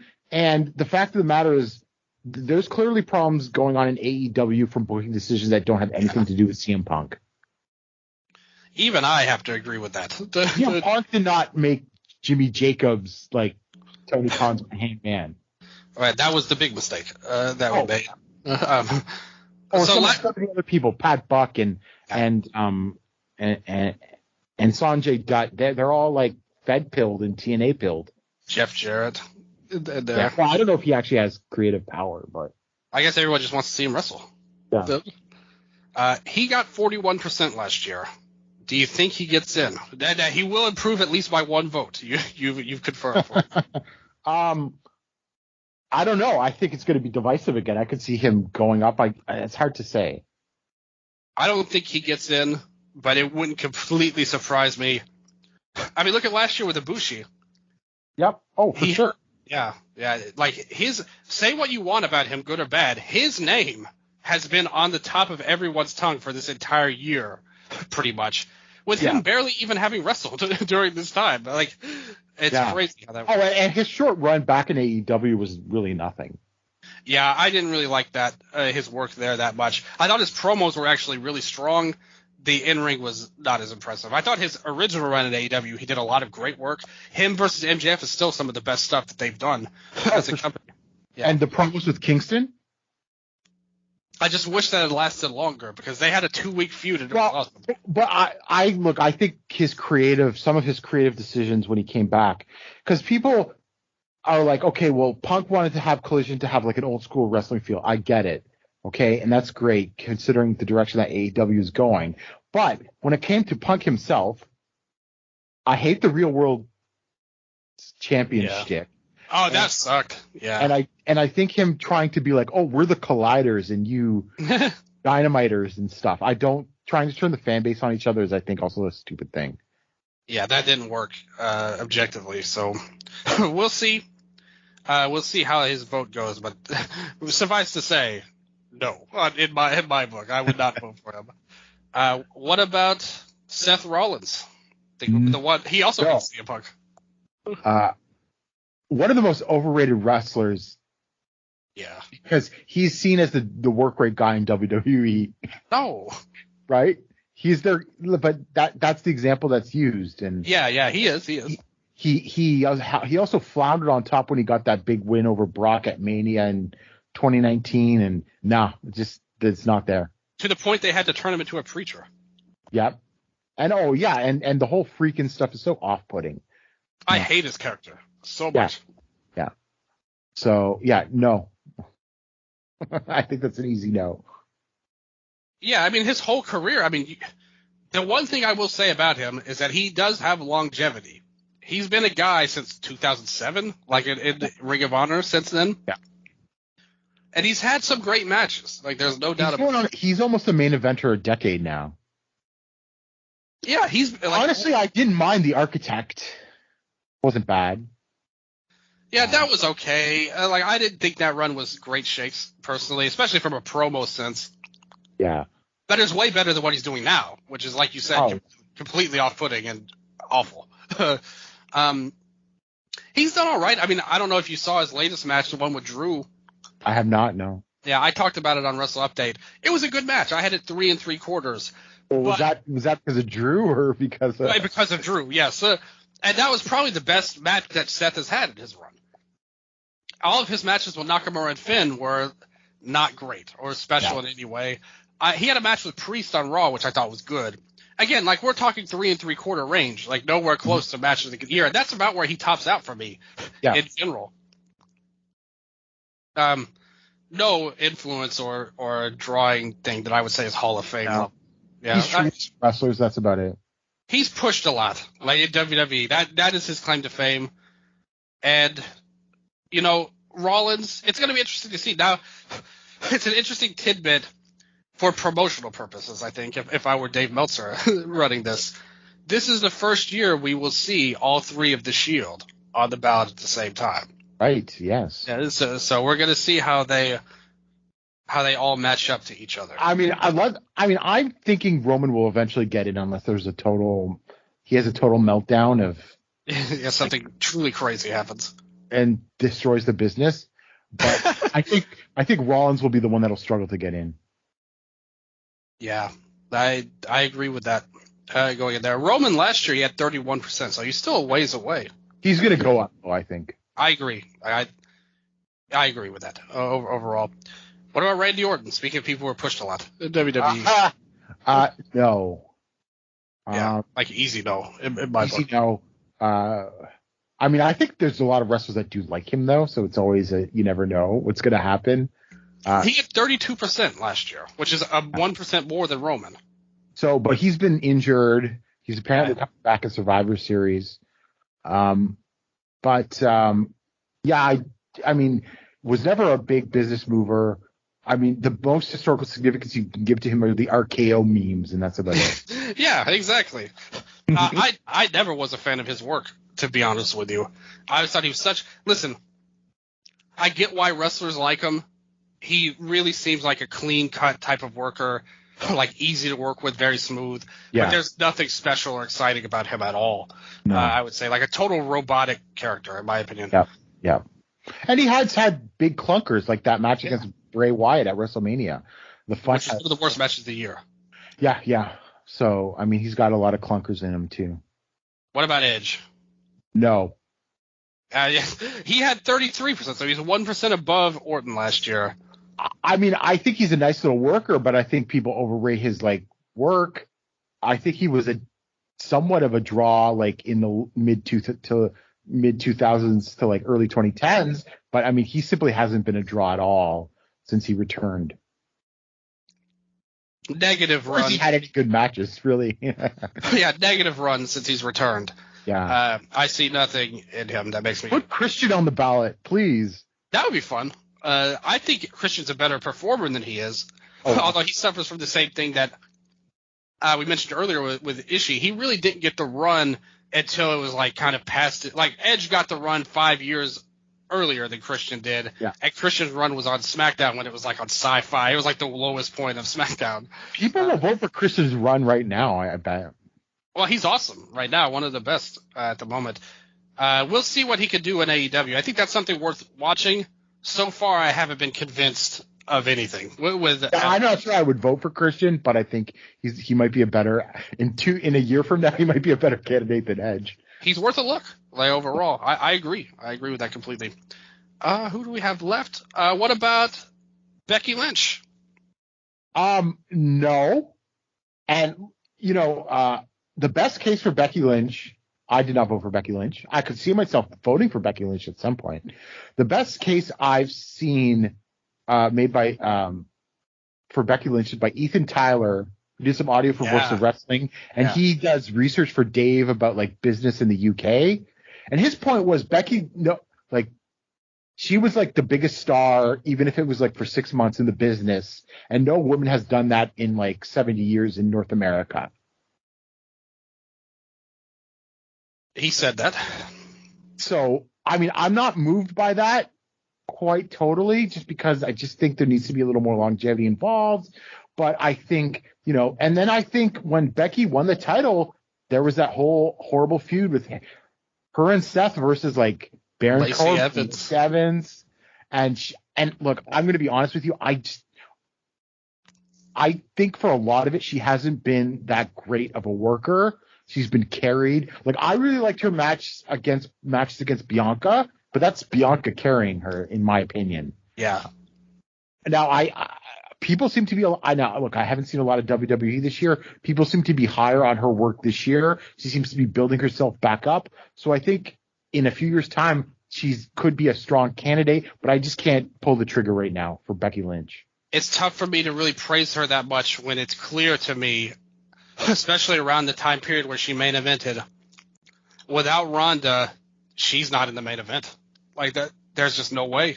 So I can't give Becky credit. I don't think it just would have been Becky versus Charlotte. No, I can't give Becky credit when Ronda is the reason that match is the main event. Mm-hmm. Now, and when she was the champion, like you said, yes, Seth flopped, but also Becky was a top star around that time as well. It did not move anything, like any ratings or anything like that. Kofi as well at that same WrestleMania. All the new champions flopped coming out of that Mania. Yeah, and they had to drastically redesign two of them. Kofi just went back to mid-card. Yeah. Kofi. Becky as heel, big-time Bex, was a poor run. I think by most. Well, from all accounts, she wanted to turn heel, but the fans did not. It was a bad idea, though, even if it was hers overall. They're right. I've actually really liked her feud this year with the next person we'll talk about, which is Trish Stratus. I thought they had some great matches. I thought they were bringing like a Tom and Julia sensibility to WWE for a little while, where people were getting bruised, scars were happening. Becky's nose got broken in one match. They had some really hard-hitting and great matches. They had some good promos too. Becky had 20% last year. Trish had 11%, so she's really on the cut line here. What's your thought on your fellow Canadian? I mean, I can't do it. I mean, I think she's one of the weakest candidates on this whole list. I mean, it's. I mean, I don't like. Okay, so she got one main event of Raw back in the day against Lita. Yeah, exactly. It's not her fault. It's just not her fault. Yeah, but it's just. It's still true though. Yeah, it's just. I don't know. There's just not enough there. I mean, I guess you could say she's added to her case, and I think maybe I could see her going up, not dramatically, but a couple %, enough to save her. I've been a huge fan of her heel work this year. I thought she did a lot to help elevate Zoe Stark as well. And those are some of Becky's best matches I've seen in years, to be honest with you. So I personally am a big fan. I don't know how much it took with the average WWE fan, let alone the Hall of Fame voter. But the fact of the matter is, I just don't see a lot there. When you look at the entirety of her career, it's going to be interesting because we haven't seen a woman go in since 2006 to this Hall of Fame. And I think that'll be broken this year with Beauty Pair. But I wonder if any of the other singles candidates would be there. But I think Becky, even though she also had a low vote last year, I think Becky has a much greater odds than she does. I think Becky will get in eventually. I do too. I think Sasha will get it. I think she has a better case or candidacy than these. I think Sasha's going to have to add a little more to her resume. Yeah. But I think she can. Don't get me wrong. I would never vote for Charlotte Flair. No, I'm not a fan. I would vote for Becky and I would vote for Sasha. I could see myself doing that. I wouldn't right now, but I could see. Yeah, I wouldn't right now, but I could see myself voting for both of them. Would you vote for Goldberg? I did vote for Goldberg. I think if you add it all together. And you made the correct choice, by the way. Goldberg is definitely a Hall of Famer in my book. Look, you can. There's a lot of critiques to be made about his original run, like it cooled off, yada yada. His first bit of WWE run did draw, although it eventually did flop. But his return against stuff against Lesnar that definitely moved business at a time when WWE was getting really soft and their ratings were dropping faster than people were cutting the cord on cable. So I think, I'm not saying he blows past into the Hall of Fame, but I think there's enough there to put him in. His match versus Lesnar at Mania was awesome. Like, it was a 6-minute match. Yeah. But it was something totally different than you would see anywhere else. Totally badass stuff. Great intensity, like high-speed action as well as power, all mixed in one. I love those matches a lot. Goldberg is freaking awesome, and I will not listen. I think he's actually really underrated historically as a worker. Even the match everyone points to prove he sucks, and this actually like went around not that long ago, maybe a couple weeks ago. The match he had with Regal, that was a cool-ass match. Like, look at what he's doing in there. Like, he was actually showing technical skills you didn't get to see. He was going along. It was a good match. But that historically, that's what everyone points to. Like, Goldberg got exposed. He sucks. No, he didn't. He was good in that match. You look at the stuff in WCW, the intensity that he had in all of his squashes made himself special in a way really nobody ever has, to the extent that he has. Yeah. He had great matches with DDP, everyone points to. WWE, when he came back, the Elimination Chamber performance was freaking amazing. He was great in that. Obviously, the Triple H feud just sucked, and everything afterwards. And him against The Rock. It had a great debut. Yeah. But once they put the wig on him, I think that really did a lot of damage, to be honest. But then he came back. Suddenly, he cut great promos. He was doing good work. His match with Drew was pretty good as well. It wasn't great, but still, Goldberg, and the fact of the matter is this, just like Beauty Pair, you can't tell the history of American wrestling without Goldberg. No. Like you're missing a chapter if you don't talk about him. He's a Hall of Famer. For sure, I would vote yes for him in there, even though his run was short, but still. Last one that we have here, Mr. Wonderful Paul Orndorff. I voted for him last year, and I'm voting for him again this year. I mean, no question. Drew against Lawler, drew against Flair in the NWA, and was probably Hogan's biggest drawing opponent. The reality is, people think about Hogan's iconic opponents, but what they get wrong is they base it off of pay-per-view and not house show business. And so, people think King Kong Bundy was a much bigger deal than he was because he was in Mania 2 against Hogan. But, Hogan's two of Hogan's biggest draws, he never had – well, I mean, he had the big event in Toronto, but that was on pay-per-view, which is one of the biggest crowds of all time. But it's Kamala and Orndorff were, two of Hogan's biggest drawing opponents, and it was, mostly house shows and everything like that, or, a Saturday night's main event blow-off. And just the insane business that they were doing for Hogan and Orndorff, and then plus his other previous runs against Flair and Lawler, draw everywhere he went. Even if he wasn't the top guy, he should be in there. And a pretty good worker for if you sort of think about what the 80s was. To me, he's a no-brainer. You can't look at his track record and disparage it, really.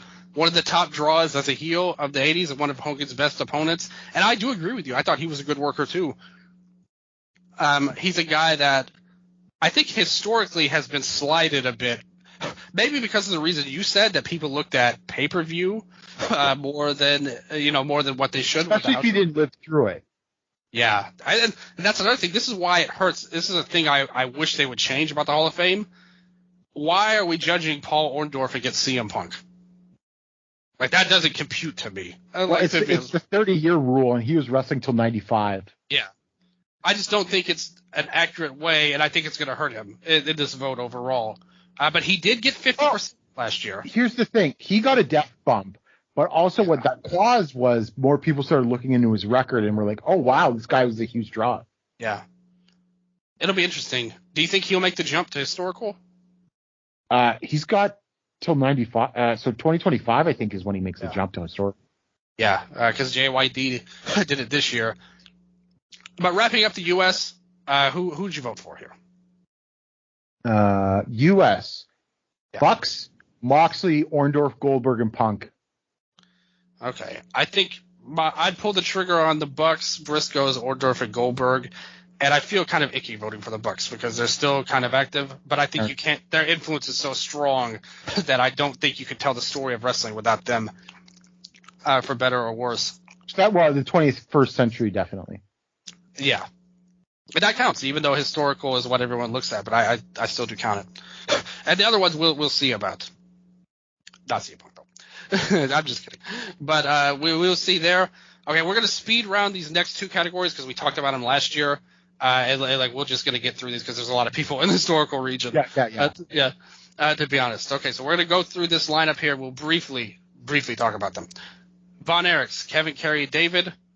Will you vote for him? Do you think they'll get a bump because of the movie? Well, the movie's been getting bad reviews, and I know someone that went to the premiere because he works in the media. And so if you're a wrestling fan, you might not like it because of certain creative liberties they take. Chris is not even in the movie. I'd heard something like David's bigger than Carey or something in it, like the way they shoot it. Yeah. So I voted for the Von Erichs for the same reasons. You can't tell the story of American wrestling without the Von Erichs. And you need to have more than Fritz in there. And I don't think any of them you could put on their own, but like you can't sort of tell the story without them. They tried it with Carey. Yeah. for a long time, but he never got over the hump. But I think they should be in. Like, it's the Von Erichs, you know? My only issue, because I totally agree with you, the only reason I wouldn't vote for them is why is it these three? Like, what do we have linking these particular three together rather than just the whole Von Erich family? If it was the whole Von Erich family, I think they would for sure get in. But I think this is going to cause them to. Yeah, this was technically the most significant trio because like Mike and Chris didn't do anything. Yeah, you're right. It'll be interesting. Like their vote as a family. I think if they just listed Von Erich family, they'd be like dead set locks to get in. With these three on their own, we'll see. But I mean, everything you said is true, to be honest. What about the Von Brauners? I don't think people are going to vote in a Nazi gimmick in 2023. I mean, but I mean, they were probably a very historically huge tag team since we don't have any tape of them. Yeah, that's going to hurt them in general. They had 10% last year, so they're right on that cut line right now. Mad Dog and Butcher of Vachon. You know, I voted for them last year, and I didn't vote for them this year, but like they did quite a bit big business in the AWA, and I really do think that they were probably a Hall of Fame tag team, but they're sort of on that line for me. But I would strongly recommend looking into them. 13% last year on the cut line. Anytime you have guys here, and we can talk about it the next one, Johnny Rougeau. Where did you put him at? I voted for him, and I voted for him last year. Like I think he should be in. Like the number three drawing, number three draw in Montreal historically. The language barrier, I think, is a factor in looking into it. But there's a lot of stuff out there by like Pat LaPrade about just how many like 10,000 plus shows that he headlined. I was just about to bring up Pat. Anytime you need research for the Canadians, big wrestlers, even the Vachons, check his work out because he's a fantastic guy. He knows what he's talking about. Yeah. A very good guy. But yeah, Rougeau, if you really look at his record, he's a Hall of Fame. Like, there's no reason he shouldn't be in the Hall of Fame at all. Like, he has to be voted in my opinion. The Vachons, I mean, they had a low rating last year with 13%. Where did Rougeau in? I have the list of everybody here right now. There's a lot of vocal Rougeau voters, and I think it's possible that he can pick up momentum. Yeah, and last year the Von Erichs did have 33% of the votes as well. I forgot to mention him. Rougeau had 41%, so he's tied with CM Punk. Yeah, he's gaining momentum. Good. He deserves it, in my opinion. What about Ricky the Dragon Steamboat and Jay Youngblood as a tag team? I have not voted for them either this year or last year, but I've given them very serious consideration. They were a really amazing great team, and they have a bit of a draw, and not just in the Carolinas when they did the big thing with Slaughter and Kernodle, and like they worked in All Japan and stuff. So I'm pretty close. I just keep dropping them. They're like one of my last cuts. They just don't have as much time as some of these other ones on there together. Yeah. But at their work and everything about them is awesome. They're one of my favorite teams of all time. I think Youngblood is a very historically underrated performer. Mm-hmm. They're right on the edge for me. Well, I think they should. Like, I have 10 people who I would for sure vote for, or 10 acts, I guess you could say, that I would for sure vote for in this region. You need 8. If they weren't in, they'd be my last cut. Like, let me put it that way. I absolutely love them and think they are by far a Hall of Fame team. But speaking of by far, like, to me, possibly the best candidate in this whole region, Argentina Rocca and Miguel Perez. Yep, I voted for them, and just one of the greatest drawing tag teams of all time in the Northeast and everything like that. Just no question at all. Yeah, absolutely. Slam dunk. Can't believe they didn't get in, even though they were right on the line of getting in. And I think there's a good chance they could get in. 57% last year. We'll see. We'll see how this affects things. What about Dusty Rhodes and Dick Murdoch? Murdoch better on his own. Well, Murdoch could never get in, and he was seen as one of those guys that are like, are you better than Dick Murdoch or are you not? Because if you're better, you're in, and you're not, you shouldn't be in type thing, right? Him and Terry Gordy were the sort of those guys on the line and everything like that. I have not voted for them. I gave them some look. I just don't think it all adds up. But they were a pretty successful team at one point.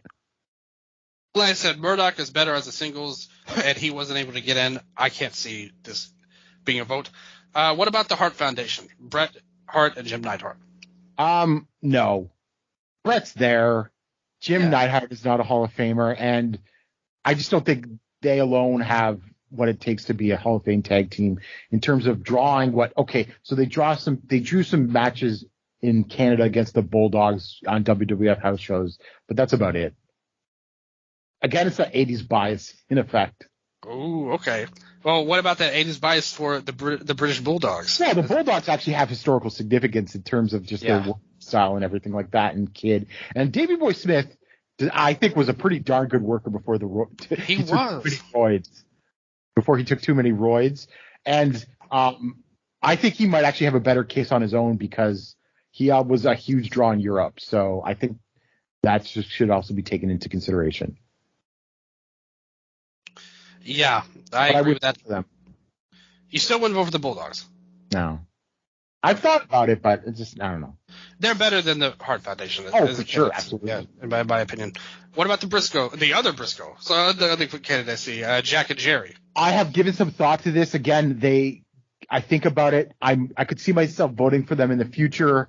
I mean, everyone that goes back and watches the Briscoe stuff, from what I've heard, and I haven't gone back and watched a lot of it, but I know people that have in the past couple of years since they've been on the ballot, and they all rave about it. Yeah, they were great. I've seen their matches. I think that there's probably have to take a deeper look, but I know a lot of people that I respect vote for them and just rave about their work. Yeah, they're right. They're another of those candidates that are right there. Yeah. I wouldn't argue with anybody that would vote for them. They don't necessarily jump off as a top tier candidate the way Rocca and Perez do, but I think they're a worthy vote for sure.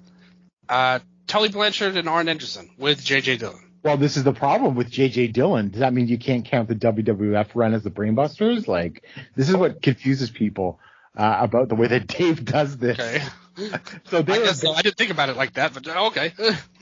So this is, I mean, they were a great tag team, great workers, but they're just not a Hall of Fame tag team. They weren't even around, like, their actual tag. Very short, yeah. Yeah. Yeah, their tag, if you put with J.J. Dillon, it's even a shorter tag run. Yeah, I just don't buy them together as a Hall of Fame team. I mean, they're a great working team. Some really good matches up and down. And like I said, a lot of their best stuff was in WWF, which I guess by this J.J. Dillon rule, I guess you could not count, I guess. But there's 8 better candidates than them on this side of the bracket. What about Black Gordman and Great Goliath? Okay, so I have to do more research on them, but I think they have a bit of a drawing case and sort of a certain level of being successful in the States, like Mexican wrestlers being successful in the States. But they're like one of my weakest candidates that I know, like in terms of knowledge. I'd be shocked if they get in just for that reason. They're not really talked about it at all. But if you look into them, they were a really big deal at the time. Mexicans crossing over into Texas. They held the tag titles like 20 times or something. Because they had the world tag titles, which they didn't have that many times. But they also had the Americas tag titles, which was a big deal. That was practically like their titles pretty much. And a lot of Mexicans held that as well. But they wrestled in Mexico, but also Texas a lot as well. Even the Hollywood sector they wrestled in, obviously had big over in California as much as Texas.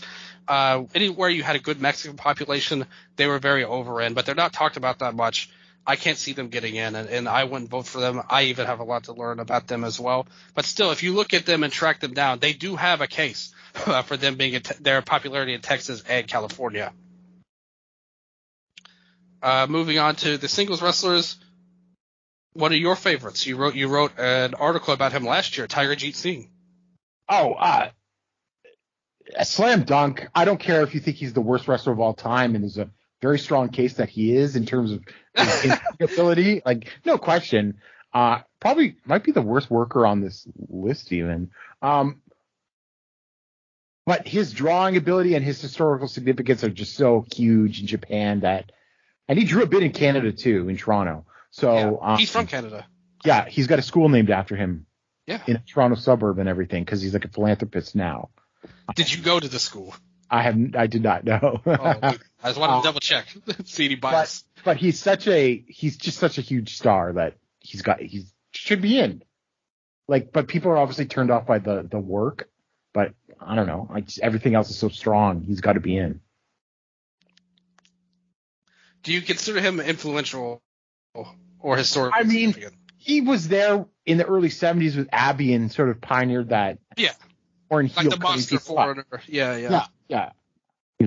I mean, look, it's funny because I've been going and watching some more Abby and Sheik stuff in All Japan, and I'm like, oh my, whatever you may think of them, they are miles better than Singh. Agreed. That's the thing. It's going to depend on how much you value drawing power versus work rate. I would argue he's got Hall of Fame level in 2 out of the 3. Yeah, potentially. We'll see if the voters feel that way as well. I think he's a valid case. Like everything you said in your article was very, very good. Still up if you guys want to read it. A lot of good influence there from you, Gerard Di Trolio, on his case. I would say it's worth reading. What about the Iron Sheik? He's one of the he's actually one of the worst candidates on here. He wouldn't even be on this list if he wasn't the transitional champ for Hogan between Backlund and Hogan. If you sort of take that out, and he has the exact same career, including the matches against Slaughter, which are great matches, and then the Iraqi run in as Colonel Mustafa. That's not enough to be in the Hall of Fame. I will say he's sort of underrated as a worker because everyone thinks of him after 1985. Yeah. But you got to watch his stuff against Slaughter. And when he was younger, he was a suplex machine. It was kind of cool. Yeah, agreed. Him and Slaughter had some great matches. I guess I could bring us over to Slaughter. What do you think of him? I mean, he was one of the best workers when in the early 80s, no question. Sort of was one of the bumping big men, was a huge star, was a draw.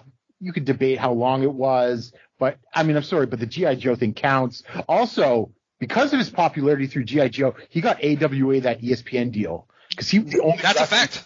He's the only wrestler that any of the AWA wrestler that any of the ESPN executives recognized. He's right. They did not recognize Greg Gagne. Oh, shots fired at Greg. Who was a good worker. I watch his stuff. Yeah. Okay, quick aside. I've been watching a lot of old AWA lately. I have a hot take. Okay. Bockwinkel better than Flair. I agree with that. And Flair is the guy everyone points to, in the 80s and 90s. But if you look at their run, Bockwinkel's character was so much more three-dimensional than Flair's, and he had a lot better. I think Bockwinkel was way better. Well, I'm not saying Flair was bad at these things, but I think Bockwinkel was on another level in some of those little things in the ring. I think Flair had his routine match. A lot of his matches were all kind of the same. And it led to great things at different points. but Bockwinkel was much more versatile as a worker. Absolutely. So I agree with that take. Slaughter, to me, should be in. It's kind of weird he's not in, to be honest. We will see if that. I think people hold the Iraqi thing against him. I really do. And that was a terrible run. Because again, let's be honest. I thought it was legit. There's an 80s, 90s bias, I think, in a lot of this stuff. Yeah, I agree. That's why the Iron Sheik is on this ballot. Yeah. But I think it's also sort of holding Slaughter back, and I don't hold that against him. I just don't. He was at 57 last year. Yeah. Him and Roca and Perez were the highest percentages that didn't make it. So I think he could get in, to be honest with you, this year, and I think he should. Who's next? Oh, of course, my Memphian friend, Sputnik Monroe. I give consideration to Sputnik. I just haven't voted for him, but obviously, like, hugely historical significance. Although my question is, and I would be more apt to vote for him. This is like, did his desegregating Memphis lead to like more desegregation of crowds in Tennessee or elsewhere in the South? I don't have numbers in front of me that prove that, but I would suspect it definitely has an influence. I would suspect it would. All I can tell you is, when I was in 6th grade, my 6th grade teacher, who was a black woman, for the record, she talked to me because she knew how much I liked wrestling. She told me about this guy. She used to sneak out and go to the bars because he would go to the black bars at the time of segregated. Yeah. And this is a first-hand account. I'm telling you guys this now. So to that point, that was probably 30 to 40 years after the fact that it happened. She still remembered that. So that tells me that he was very important at the time. And that's historical significance because people remember that. Yes, the ones who were there. I mean, again, we're getting further and further away, which is going to hurt like any kind of historical candidate's vote for the most part. But he was important to at least the Memphis area for sure, and desegregating it. I think that has to count for something. And again, absolutely, we can't say for sure because again, it was so long ago, and it's not like we've seen a million of his matches that we can just go look for that easily. But for historical significance, I think he passes the smell test for me, and he'd be a guy. Again, I'm not saying I'd for sure put him in my top 8, but I think he should be in for it because I think desegregating wrestling is a big part of, like, that's a huge part of the American wrestling history. And it's the same reason I think Junkyard Dog should be in a lot of ways too. To have a black main eventer at that level, I think that has to mean something overall. What do you think? I agree. Well, let's just go to JYD then. Yeah, exactly. I do vote for Junkyard Dog, and I did last year, and I do again, and for exactly the reasons you put. But I think his drawing power is in some ways a little underrated in terms of, I like to point out, beyond New Orleans in the Superdome, he was a huge draw against Bockwinkel in Houston and other times in Houston, but people point to the Bockwinkel stuff. And also, his feud against Terry Funk was like drawing 5,000 to 7,000 people on like those WWF B shows. Yeah. So he was a little bit of a draw even early on in his WWF run, even if people sort of look back on that poorly. He was still a draw there. Obviously, you know, his own personal demons catching up and everything like that. But I think he marks it for historical significance in business. Agreed. I think he's a Hall of Famer. Do you think Dave not liking him at the time and all those issues where he was negative on him, do you think that influences some of these old-timey voters, Eddie? No, because I don't think it, or if it does, it's not to any significant extent, to be completely honest with you. I agree. Especially if you look at the way that some of Dave's current darlings can't get in either. Hey, that's a good point as well. And stuff like that. And what I think people hold against him, number one, is the sort of time. Yeah. And he was not known for having like. It was like 5-6 years. And again, he was not held as a great worker by Meltzer and a lot of people. No, you know, but I think he should be a Hall of Famer. I agree with you, though, that Meltzer in particular isn't necessarily that big of a factor. Especially because the wrestlers will not listen to Dave.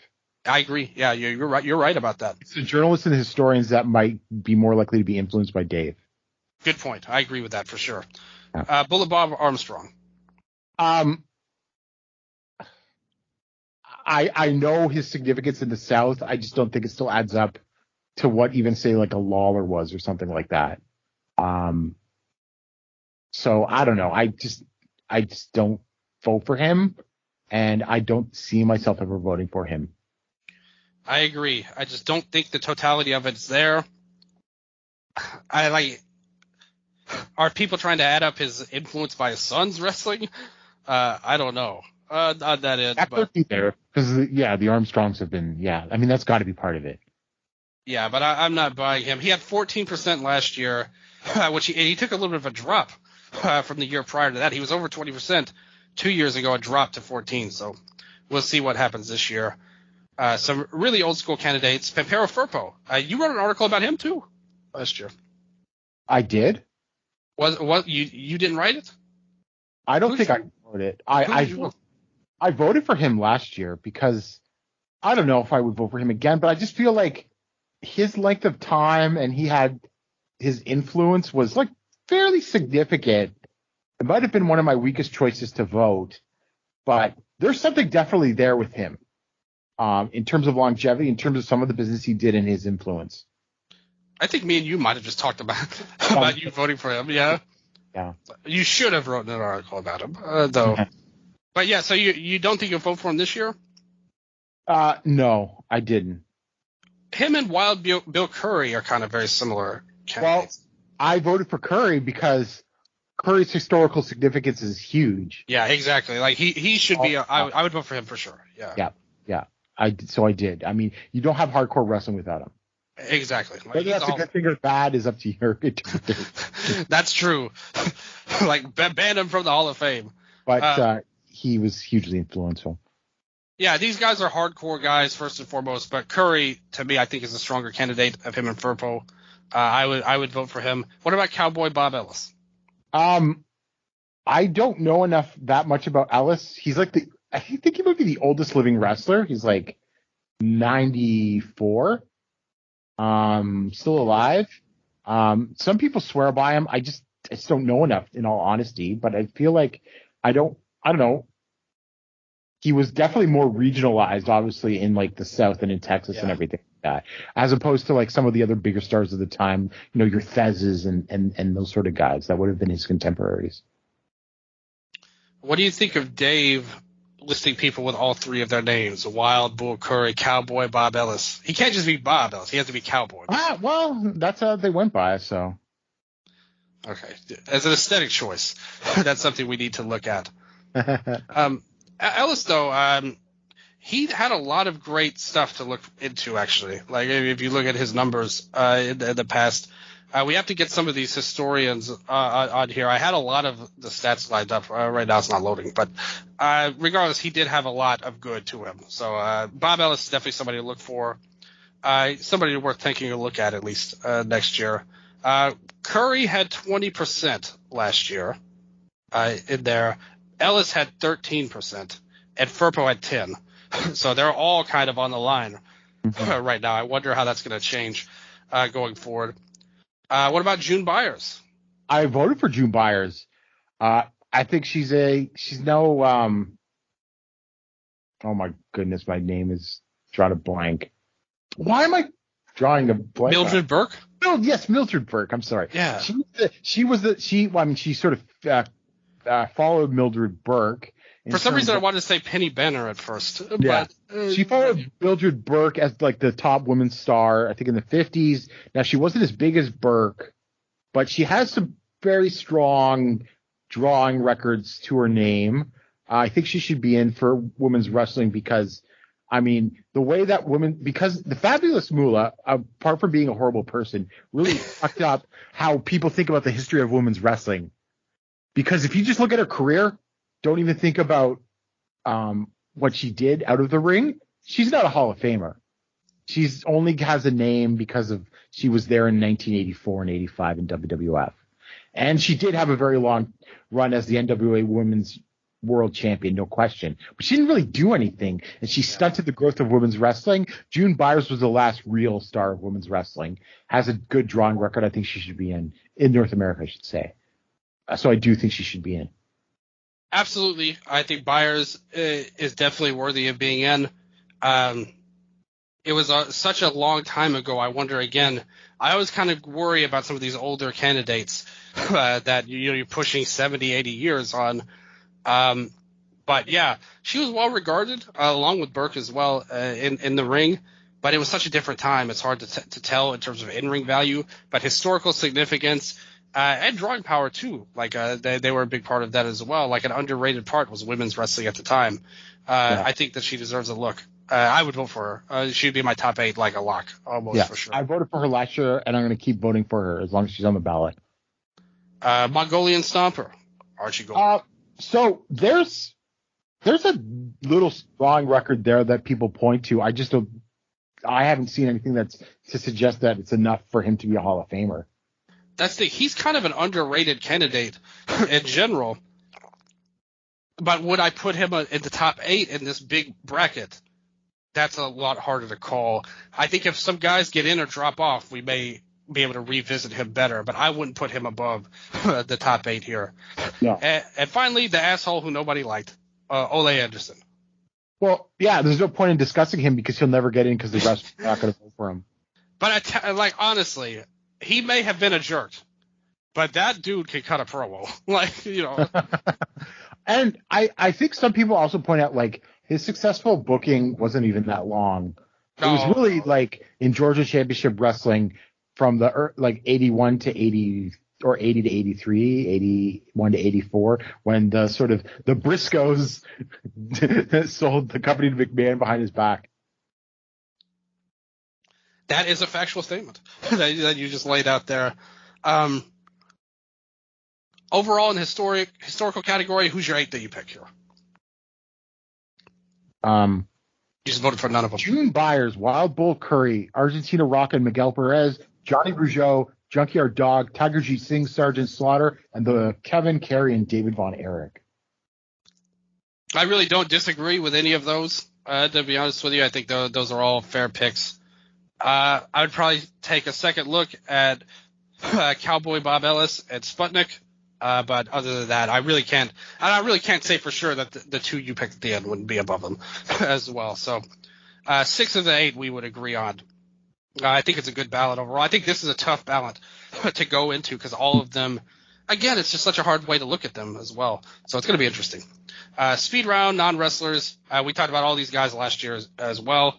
Is anyone new on that list? Yeah, I don't think there's anybody new on there. Who'd you vote for last year? First of all, I can't even remember. Did you vote for? I think actually, you know what? It's probably the same thing. Yeah. So I got Bobby Bruns, Morris Siegel, Correct. Tony Schiavone, Shinshiro Takagi, Ted Turner, and Roy Welch. I know you wrote an article about Takagi. Yes, I did. Okay. All of those are good.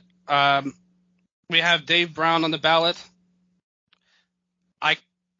I really think he's one of the best, even to the point when he was on AEW recently, he was still great on commentary there. So I love Dave Brown. I think he's one of the best ever, and certainly part of the best commentary team ever. I know a lot of people may not give him the full credit for that, but still, I think that he is one of the best ever overall in terms of like a color commentator type of player. So we have to give him his love and his roses, but I know to some people he's just regional, like a regional guy. You know?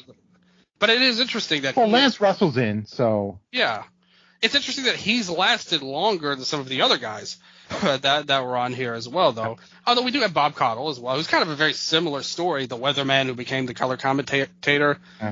But again, a lot of people remember Caudle when he was like fourth string in WCW and wasn't giving much effort. Yeah, that wasn't the best. Didn't he commentate the first WrestleCade or Starcade? Excuse me. He probably would have. Yeah. There. So he had his run. He's a good commentator. Everything I've heard of him. Just kind of dry. I think Brown had more personality, in my opinion. Bobby Bruns should like immediately be an audit. I can't believe he's not in. Yeah, he should. Makes no sense whatsoever. Big mistake by the voters. You want to talk about like the entire history of wrestling globally, starting in Japan, but then into the rest of the world that came after it, would be so different without him. It's insane. He has to be there. Bobby Davis, one of the OG managerial candidates. To me, he should be in. Like you again, you changed the business. I can't imagine voting for someone like Grand Wizard ahead of him. No offense to Wizard, who obviously is well remembered by a lot of people. But without Davis, you can't go past it. But also, I think we also have to mention that he invested into Wendy's, as you told us last year. So that makes him an automatic no-doubter. You would not have spicy chicken without him. The biggest influence. And of course, like you don't have Cornette or Heenan without him. True. Joe Higuchi, he's another one that's up and down. But I think it's probably going to be retired wrestlers voting for him. And I think that's the thing. The thing with him is, and why I think I would like he would be on my short list. You see referees today, and how much they all suck, pretty much. And then you see him, like his greatness was in how he didn't stand out in any way. He was just a straight up ref that like made the wrestlers like it let the wrestlers do their thing, and he just was basically a neutral entity to the match. Nowadays, somebody like Red Shoes, I think, totally detracts from all of his matches, pretty much, in my opinion. I hate him. Any referee in AEW is an automatic -10 for me. And I think that he, for one of the greatest, obviously Wada would be up there as among the greatest wrestlers in Japanese, or greatest referees in Japanese history. But Higuchi, for longevity, for the fact that he was so respected by the wrestlers, the fact that he had his own tribute shows after him when he retired, was still around in Noah way after he stopped refereeing as well. He was chairman. I mean, a totally legitimate position, no doubt. But I think he would be up there with me. I think he's worth a look. But he had, what was his percentage last year? I think it was around like 20%, so to speak. He's still got a ways to go overall, looking at that. This is a little morbid, but 22%. He discovered David Von Erich's body. Oh, that's morbid. Yeah. But he was the guy. That was his job, to like deal with the foreigners. That's true. I mean, that's very important in its own right as well. I'd give him a look personally. Sanshiro Takagi, again, will you how much do you determine what he did to be Hall of Fame worthy? Is always going to be a question, but he did take a very small indie company to heights nobody could have imagined. Well, here's the thing. A lot of these guys on this list have very unique cases, whether you're talking about Jim Johnson. I don't like Reggie Parks. Yeah. The thing is, what Takagi has done, no one else has done, well, in Japan or sort of anywhere, with what he's done with DDT and sort of the amount of power that he has amassed himself in Cyberfight, being one of the most powerful people in professional wrestling in Japan and starting from nothing. I agree with that. I mean, if you like his contemporary that you can look at for an indie company that kind of quote unquote became big would be PWG, and DDT blows them away in terms of success. They've kind of gone down in recent years, to be honest. I mean, they kind of got to that big peak, and they've not really even gotten close to where they were with Omega and Ibushi there as the top stars. But like you said, by looking at it from that lens, nobody's done what he's done. That's absolutely true. At the end of the day, he only had 14% last year, so he's kind of. I think he's going to need to do like DDT's going to have to have another growth period of some sort, I think, to really sell people on him. But I think what you said is valid, though, overall. And you mentioned before, I don't like this region because of this region. You're comparing a referee to a manager, to a promoter, to a commentator, to a guy who makes music. It's really hard, in my opinion. I don't think it's a very fair way to go about it. But Jim Johnston? I think at some point I will probably vote for him. I mean, if you think about it, he has like best-selling albums. Yeah. and it's not just the and to me that's a huge thing of being like a crossover and successful money making thing. He had 42% last year on the ballot. The only other non-wrestler ahead of him was Bobby Davis at 45. So it's interesting that Jim Johnson got a lot of votes. I think he made a great impact on a lot of people's just lives and their childhoods watching wrestling through his music. Mm-hmm. With some of these other guys, whether it's Davis or Joe Higuchi or maybe one of the commentators you didn't hear unless you lived there, that you don't have a personal connection to them. But with Johnston, you totally do. And I think that helps him a lot. And he is the best at what he did in wrestling. There's nobody who makes music that is as good as he was at the end of the day.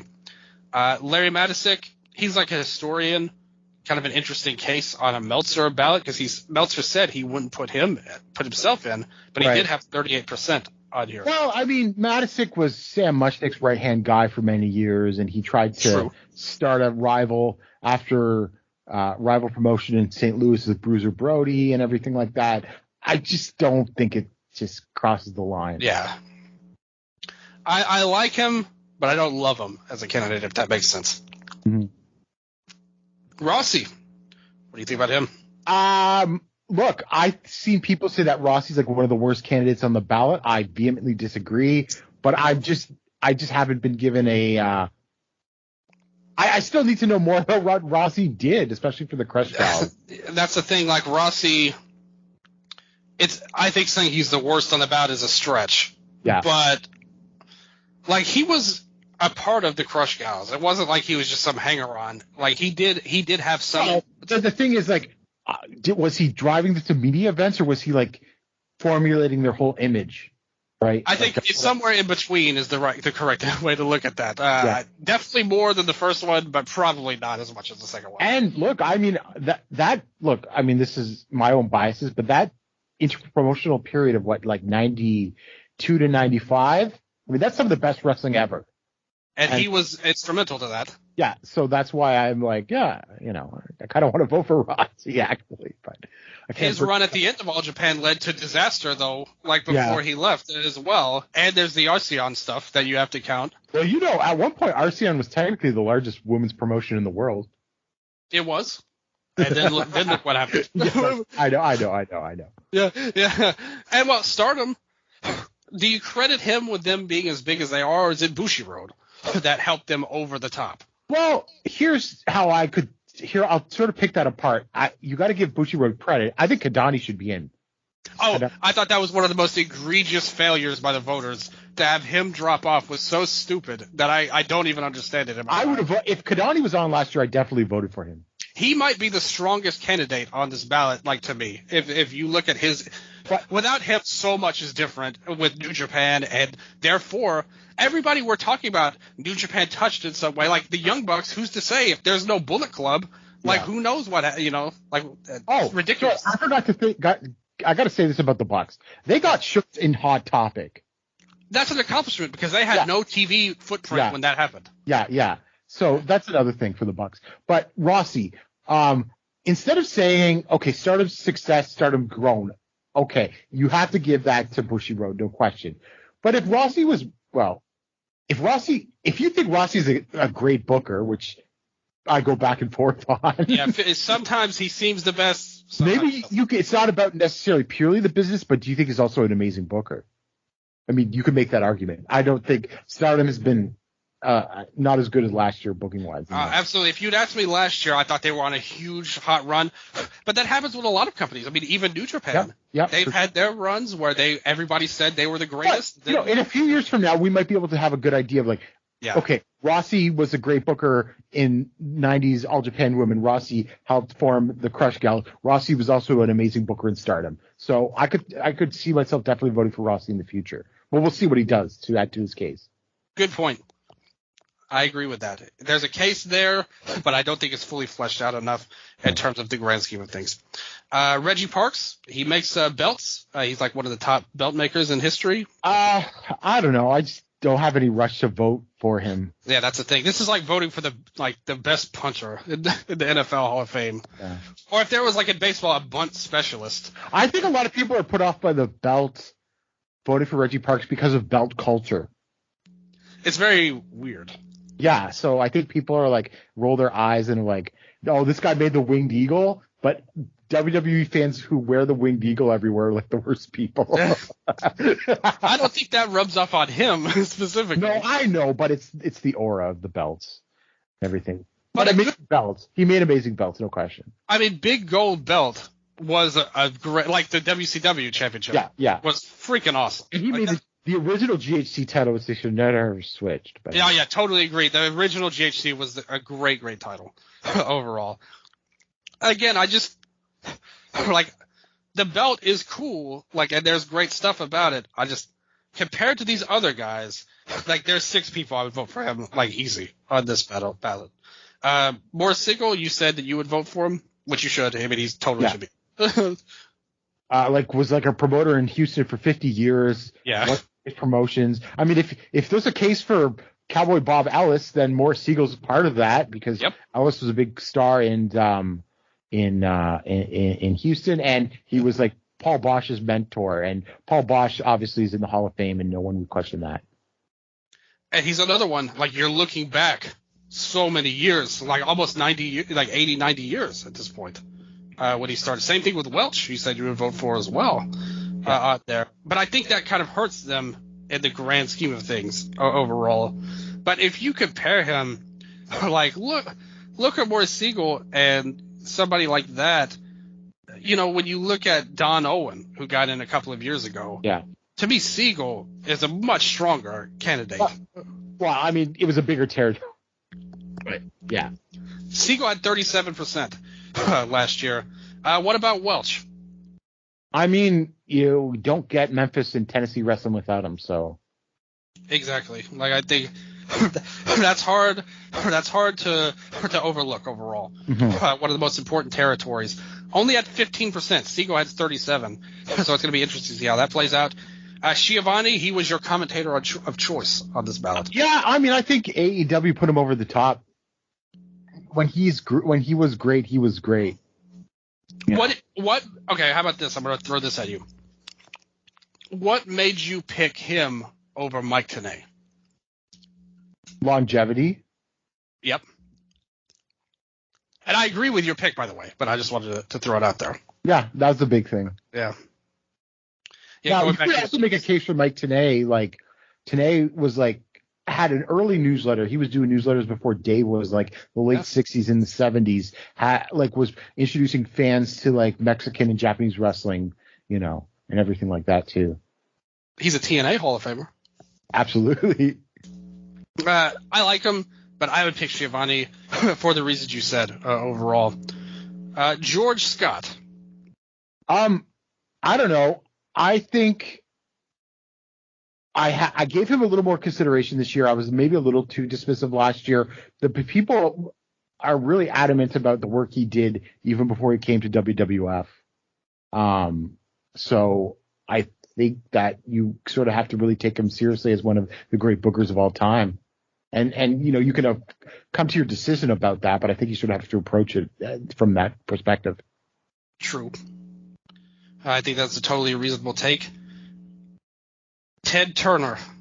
Oh, I can't stand the anti-Ted Turner thing. 41% last year, and I think I agree with where you're coming from, with what you're about to say. It's just like, okay, I understand he did not do everything. I understand that WCW lost a lot of money, but it was cable that transformed the wrestling business, and he was the only person that bankrolled something that beat Vince even ever. So for 83 weeks, even if it was that short, and fought for it multiple times against odds. Yeah, and just the way that cable transformed the wrestling business, it had to go with him.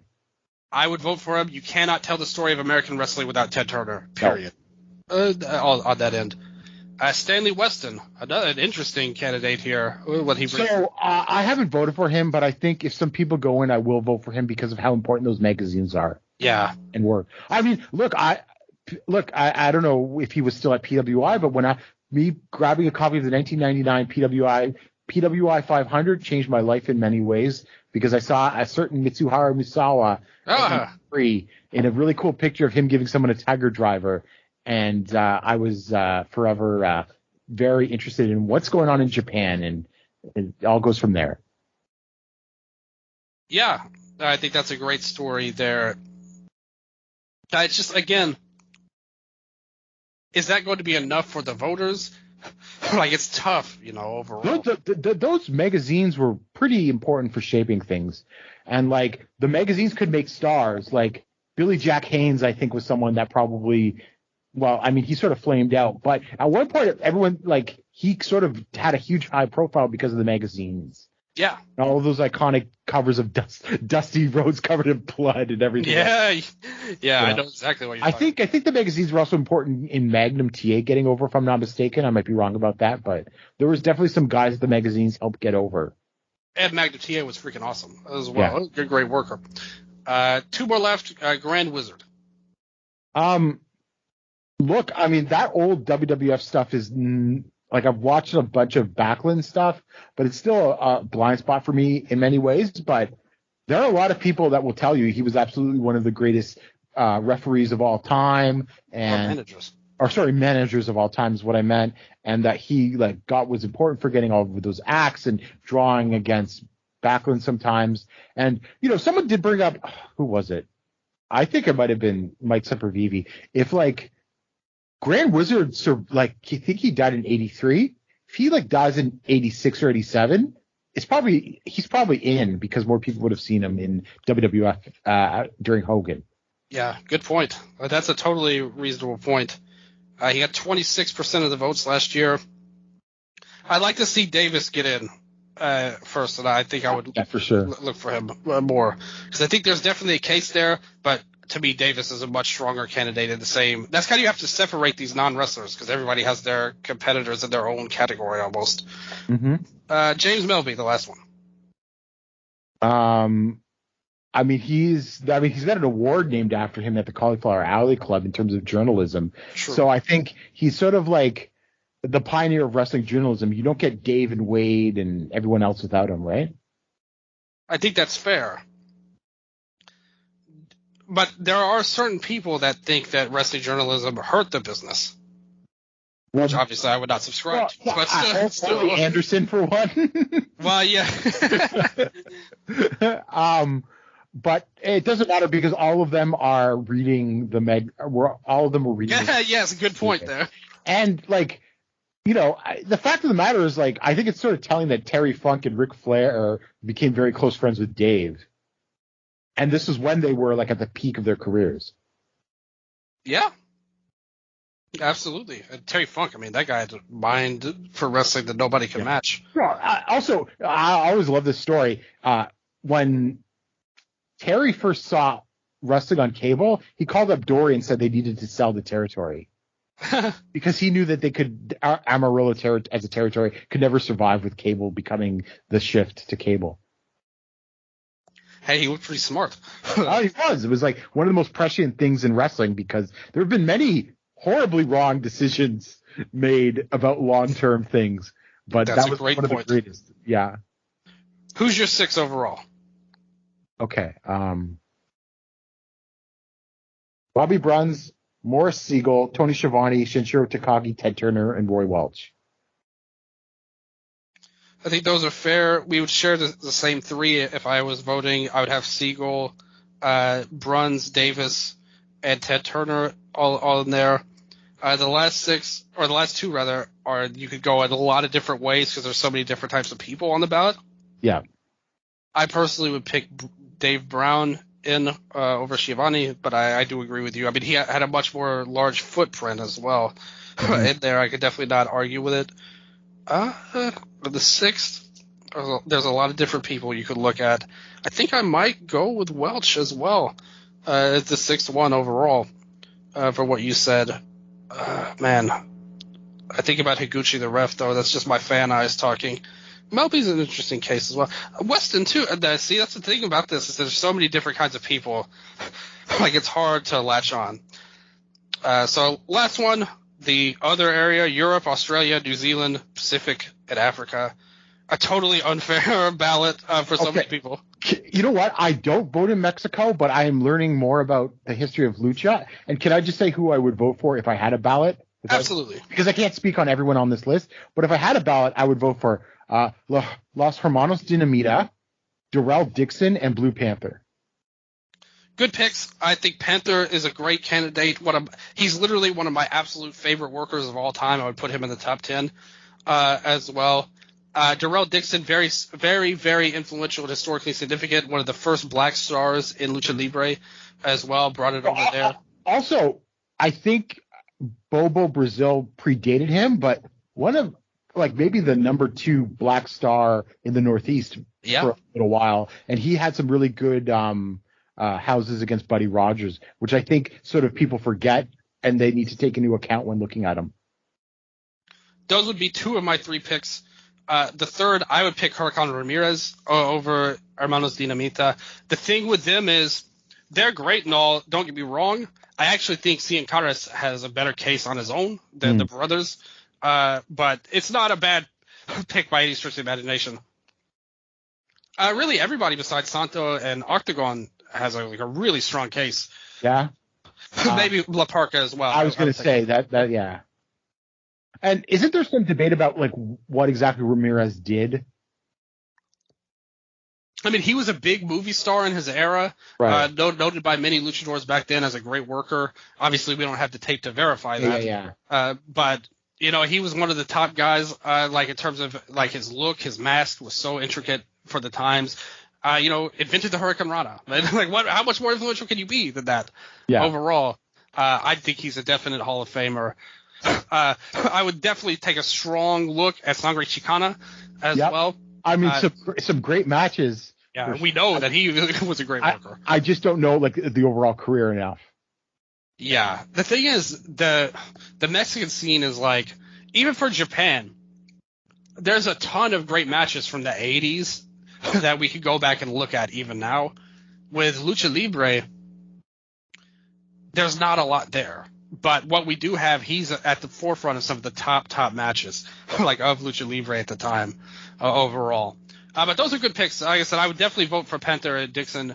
And the third one, like I said, any of the candidates outside of 2, I would say, are very good picks overall. So good job there overall. Nothing wrong with your potential ballot, even though you said you won't vote for him. The other region, we have a lot of different candidates here.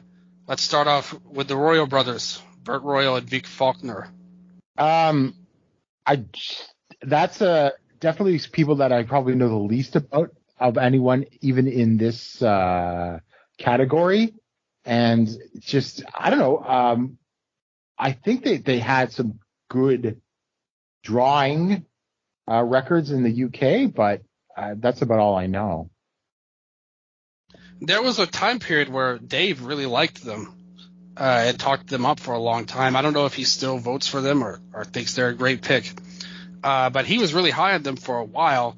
I don't think they would be in my vote category. But the thing is, with this region, you're looking at UK, Spain, Australia, Scotland. It's all over the place. It's really tough to get everybody a fair shot with this. Greece. In some cases, so that's a really hard part of this region. Overall, I wish that he would change it, to be honest. But we'll see how he goes this year with the new rules, if that helps any. Speaking of Austria, what about Otto Wanz? Oh, I think Otto Wanz is a no-brainer. No-brainer vote from Gerard here for Otto Wanz. He was just the longevity of the CWA and some of those houses he drew. Just should be enough to get him in there. He's the one you have to look at for who we're going to talk about next to compare him to. He had positive influence for 20 years on the promotion. And, not a great worker, although I love his matches against Vader. Oh, yeah, Vader was so damn good back then, man. But, yeah, he was a great worker. I just think his longevity, and he was drawing, 10, 15,000 people at times. So I just think it's there as a promoter for sure. What about the controversial candidate, Big Daddy? So, who I think if you compare them, Otto is a better version of Big Daddy in a lot of ways. Well, yeah. I mean, I don't even think Big Daddy was like, I mean, like Big Daddy wrestled, had some name, and then sort of in the late 70s he became this bit of a cultural icon, but it didn't last that long. So the people sort of, from what I understand, are sort of this idea that like it's based on just how big of a star and like how much pop culture figure he is in the UK. But I don't think from a wrestling perspective he was that big for very long. Ethan laid his case against him out like perfectly almost. And by his case, I mean the case against him here.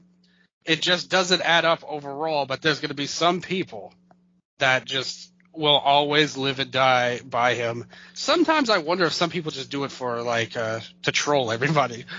Sometimes they maybe. Yeah, but he is definitely, as the peak goes, he has a lot there. But it's such a short peak, and then there's so much negative that came along afterwards. And he's a terrible in-ring performer as well, overall. So there's a lot against him, I would say. Like I said, I would take Otto over him if you were to go here and there otherwise. What about Spyros Arion? I mean, I think I didn't vote for him, but I think there's something there. I mean, he drew internationally in Australia. Yeah, tons in Greece as well. Yeah, he drew in the WWF. One of Bruno's best opponents, actually. Yeah. And also, did a little bit in UK towards the end of his career. So, I mean, I think there's something there. I just didn't have him in the top of my thing this year, but I probably would at some point. Ed didn't drop the All-Star title to Big Daddy because he didn't respect him well when he was there. Great runs, like one of the best in Greece. Like top 5 all-time star in that country. Australia, like he was one of the biggest stars there as well, especially when TV hit. He had a big run there. And I've seen some of his work. The time was what it was, so it wasn't anything super special to me. But I think he was definitely good enough. And he was regarded well among the WWF workers. Especially, you got to remember at that time, too, WWF. The wrestlers there sucked, like for the most part, as well. So for him, even being average made him one of the best, pretty much. But I think he's a really good candidate, actually, if you look at it overall. What about Mike Marino? From what it looks like, Mike Marino's like claim is mostly longevity, but it doesn't seem like he was like some difference-making star in the UK necessarily, but not that he was unknown or anything, but it just didn't add up. I don't know. There's definitely other British candidates, I think, if you look at him compared to some of his contemporaries. That's a fair point, I would argue. It's just a case of, again, where are you going to go with all of these guys here in different cases? With Marino, I think that if you look at him, though, he did have a great run for a long time. If you look at his run in England from like 1950, 51 to all the way to the 70s, he did a good job and was always on top for them as well. I think when you look back, too, you have to do a little bit of trial and error sometimes because we're not going to have direct numbers for a lot of this stuff from the 50s. Well, also the way that Britain ran was they just ran a shit ton of shows. Yeah. And not necessarily, and that's how they were trying to get the money as opposed to getting like 10,000 people. But he was like on top for a long time during like 2 decades worth. It's hard for me to believe they'll just keep him around for no reason if he wasn't doing good stuff. He was like, when he died, he got a ton of, coverage in the local, TV and magazines when he died. He passed away with leukemia early on. And they specifically spotlighted him on the last episode of Wrestling on TV in 1998 in England. He's a guy that they looked at. So he definitely had a lot to him. But unfortunately, I wouldn't put him as a vote here, but I think he's worth looking at. overall. But I wouldn't vote for him either. But he does have good things to him overall. I just wanted to put that out there. Jose Torres, Spanish representative here. One of the biggest draws of all time in Spain and France. I'm voting for him. To me, he's like a no-brainer pick. You're not going to find anybody else there at his level for his region. He's just and the thing is, again, it speaks to the great work of people like Ethan, but also Phil Lyons as well, that really unearthed a lot of these stats that we see about somebody who you never would have thought of from Spain. Here, it's really cool that we get to talk about somebody like that all these years later. I think that's awesome, personally. But he's like a no-brainer to me, Hall of Famer. Yeah. Like his last listed match on Cage Matches in 1964. So exactly.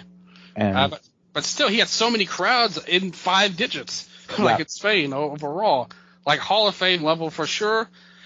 Probably one of the biggest draws if you count Spain and Europe. Mm-hmm.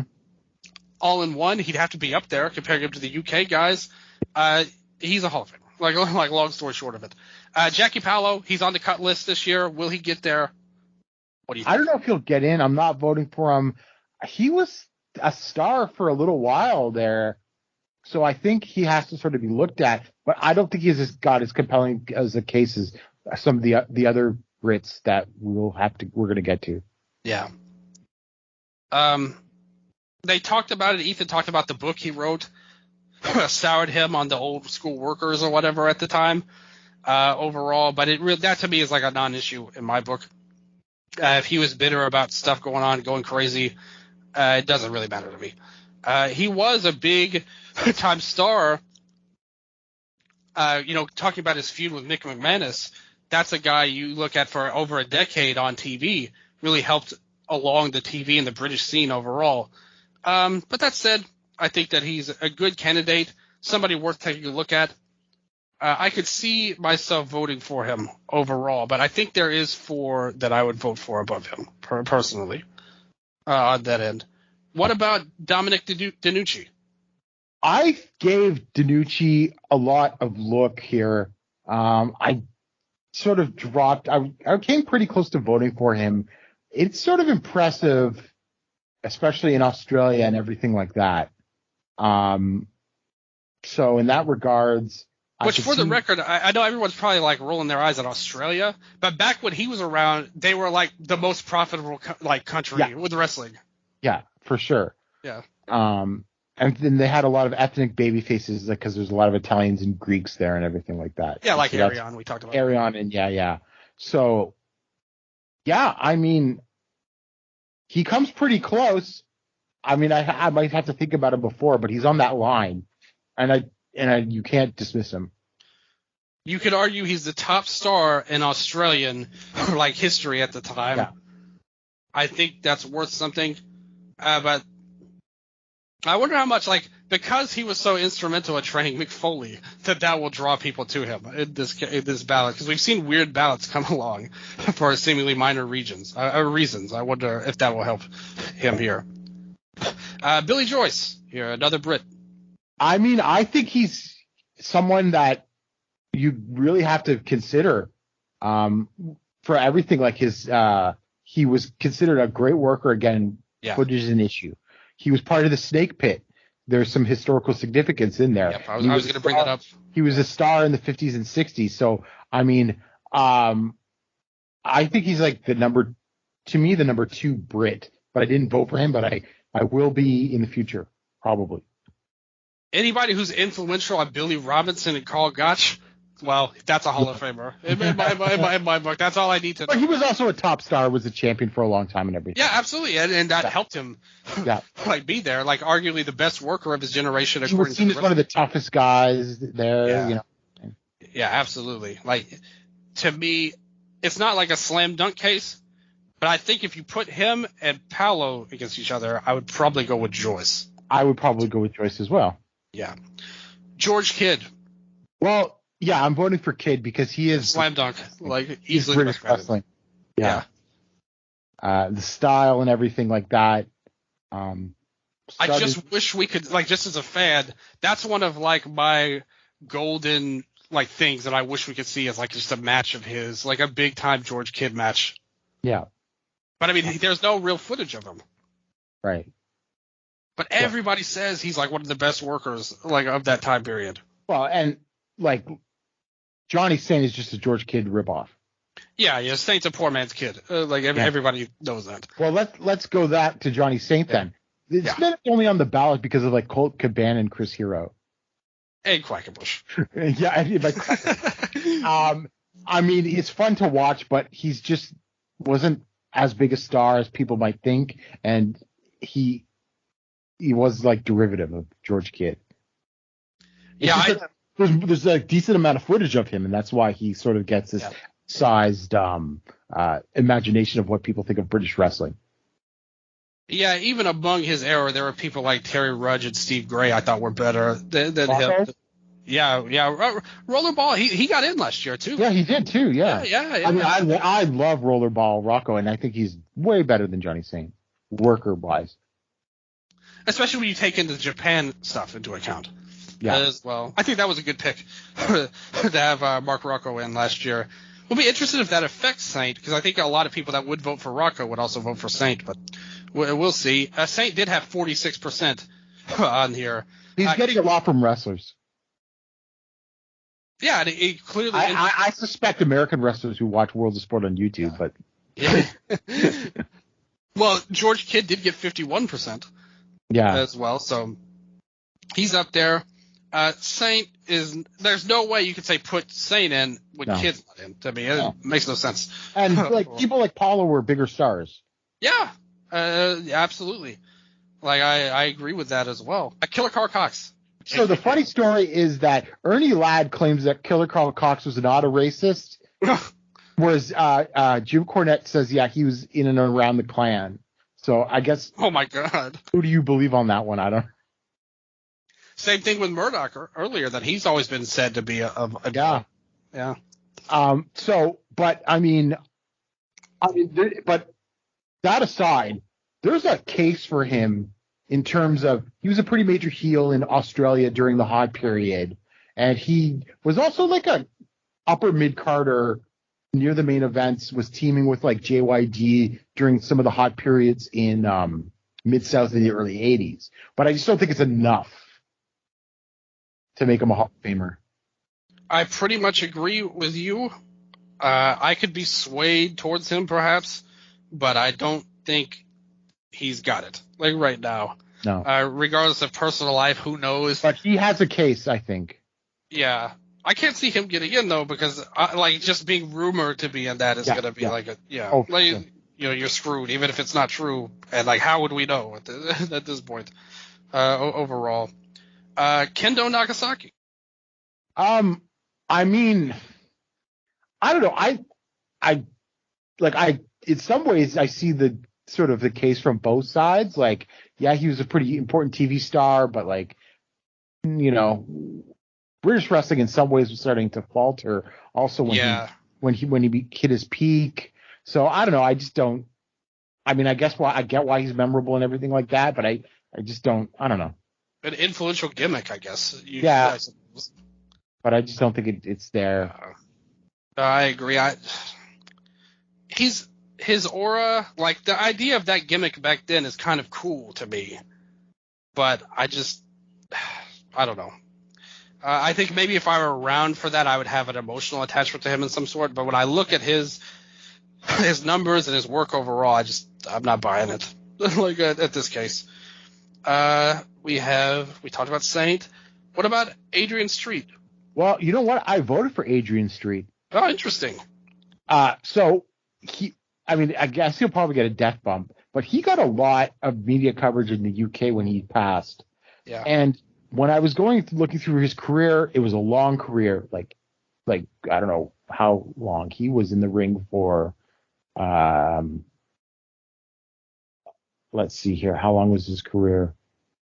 Oh, he had his last match in 2014 and his first match in 1957. How about that? Now, when you say longevity, obviously you're looking also in the case of, top of the thing. And I get that the gimmick, I know that people like the gimmick's influential. It is.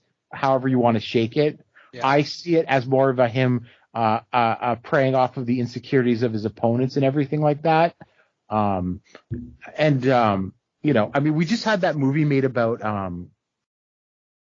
who's the Exotico in Mexico. They just had the movie made Cassandro? about. Yes, Cassandro and everything like that, right? I mean, that's a part of wrestling that you can't sort of run away with. And also, Adrian Street was a huge pioneer in the music crossover, and he was selling his merch in like the magazines, in direct mail and everything like that. And I think that's at a time when that was something that still was being formed in wrestling, he was getting out there and doing the rock and wrestling connection and doing the merchandising and everything on his own. And I think that's really important. That's true. I think he's another one where people's sensitivities are going to come into play on him. I wonder if that's going to hold him back any. But if you look at his career, it is, like you said, the gimmick, very influential, like no doubt about that. When you look at it, it'll be interesting to see how he does on this ballot overall. Really, like I said, this whole ballot is so out of whack to me with so many different people. Mm-hmm. I don't have a real feel for anybody, to be honest, on here, other than I think George Kidd will get a lot of support on this because he has, and like you said, Saint as well was a big part of it. Overall, who are your four here? We got George Kidd, Adrian Street, Jose Torres, and Otto Wanz. Or Otto Wanz. Yes, Otto Wanz. We have to enunciate that properly. Kidd and Torres to me are like slam dunk candidates. They should both clearly be in. The rest, you all have an interesting melting pot of different places and people.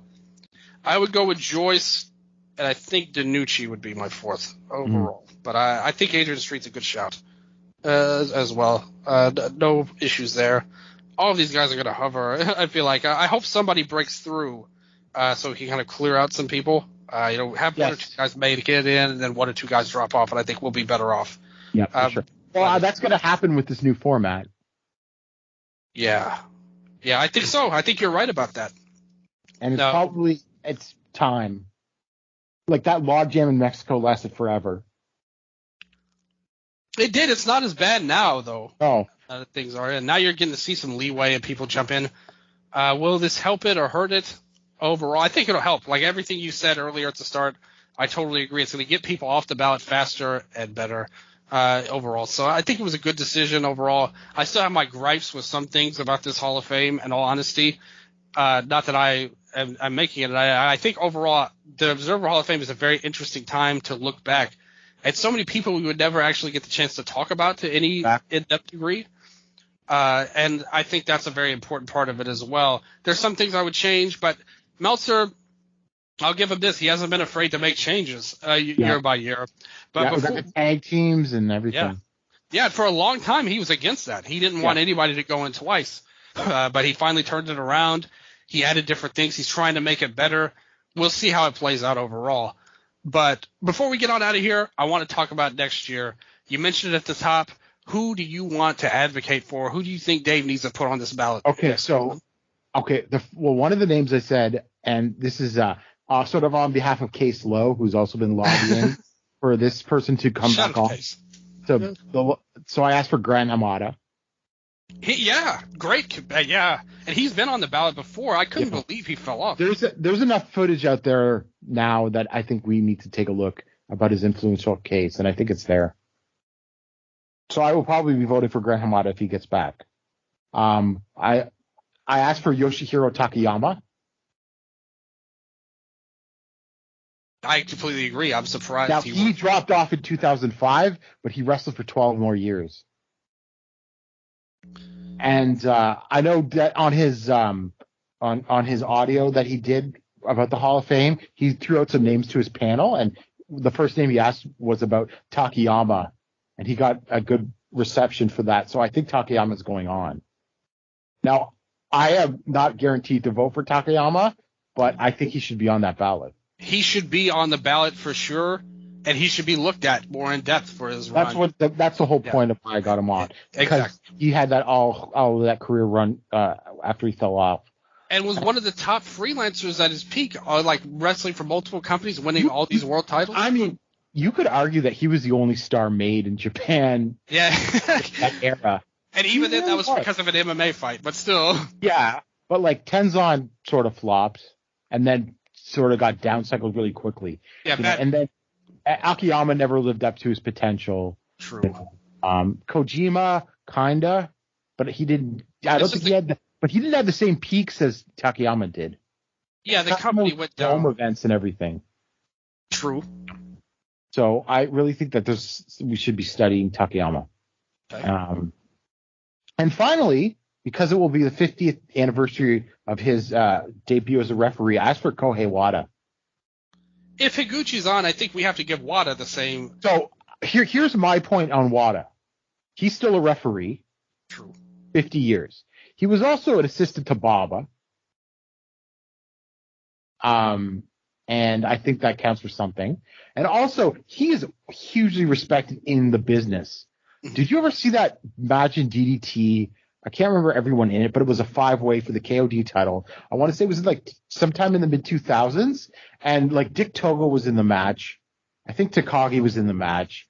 And they did a thing with the heel ref. And then like, I think it's like, I can't remember. I could be totally wrong with this, but I know the angle. And it's during the match. And then, like, I think it's Hiroshima goes to the back and he pulls out Kohei Wada. And then the crowd goes insane. Because it's Wada coming to, like, enforce, the rules and everything like that, right? But to me, that's a sign of, like, his iconic nature, right? Yeah. And I love Wada. And when he left All Japan after the Nobukazu Hirai incident, he was in demand as a Joshi ref. I mean, he was the ref in that Aki Asukawa and Yoshiko match. Yeah, the Ghastly match. Yeah. And, like, he was the match in – remember the Minoru Suzuki 30th anniversary match in the rain? Yeah, with Okada. Who was the ref? It was Wada. But which is to me was like that. These are all signs to me that like he is so respected in the business, and that's why he gets these spots. They use him in angles. He's asked for these special shows to be the referee in these shows. So I think he's like incredibly well respected, and he has the longevity of being a referee for 50 years. That's my case. I think all of those candidates are good. Yeah. I have another candidate that I haven't asked Dave for, but I think I might just wait till the year after. Okay. You want to hear it? We all want to hear it, Gerard. Motoko Baba. Now that would be such an interesting person to put on the ballot. I mean, there's something there because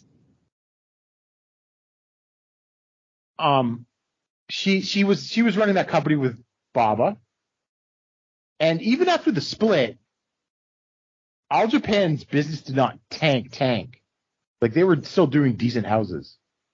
Now she was out within 2 years, but she kept it alive when that company could have just fallen off a cliff, right? So I think there's something there. I really do. No, I do too. If you want a good look at Mrs. Baba and her stuff in All Japan, check out the works of my friend Dr. Jonathan Foy and his books. Yes, definitely. I've read the book. Yeah. That's what shaped some of my thinking. Yeah, that there's a lot there that will definitely be worth being studied if Motoko Baba gets on the ballot, for sure. But there's a lot to look into. I have a question for you. Do you think Johnny Ace has a ballot and would vote for Motoko Baba if she was on it? Oh, slam dunk vote for Mr. Ace, Mr. Laurinaitis, if he were there. No doubt in my mind. Does he have one? I don't know. Did Dave ever like the Dynamic Dudes? I don't know. Was he a big fan, Global Energy team? I don't know. Johnny used to be in a 5-star match. And he deserved it in All Japan. Hey, listen, Global Energy team was awesome. Okay. I will give them that. Mostly because of Kobashi. But the Patriot as well. I put it out a couple of weeks ago when we were first talking about doing the show. And I was looking at the ballots for just purely Japanese people. that were in the Hall of Fame and who might be a good person to look at or good people to look at. And I got some candidates here. The people who were suggested to me. The first one was Jumbo Miyamoto. We had a little heated interaction over that. Yes, definitely. Yeah, she was like the predecessor to Maki Fumiaki, pretty much. Had a ton of titles at the time, was like the world champion a bunch of times, and all of that.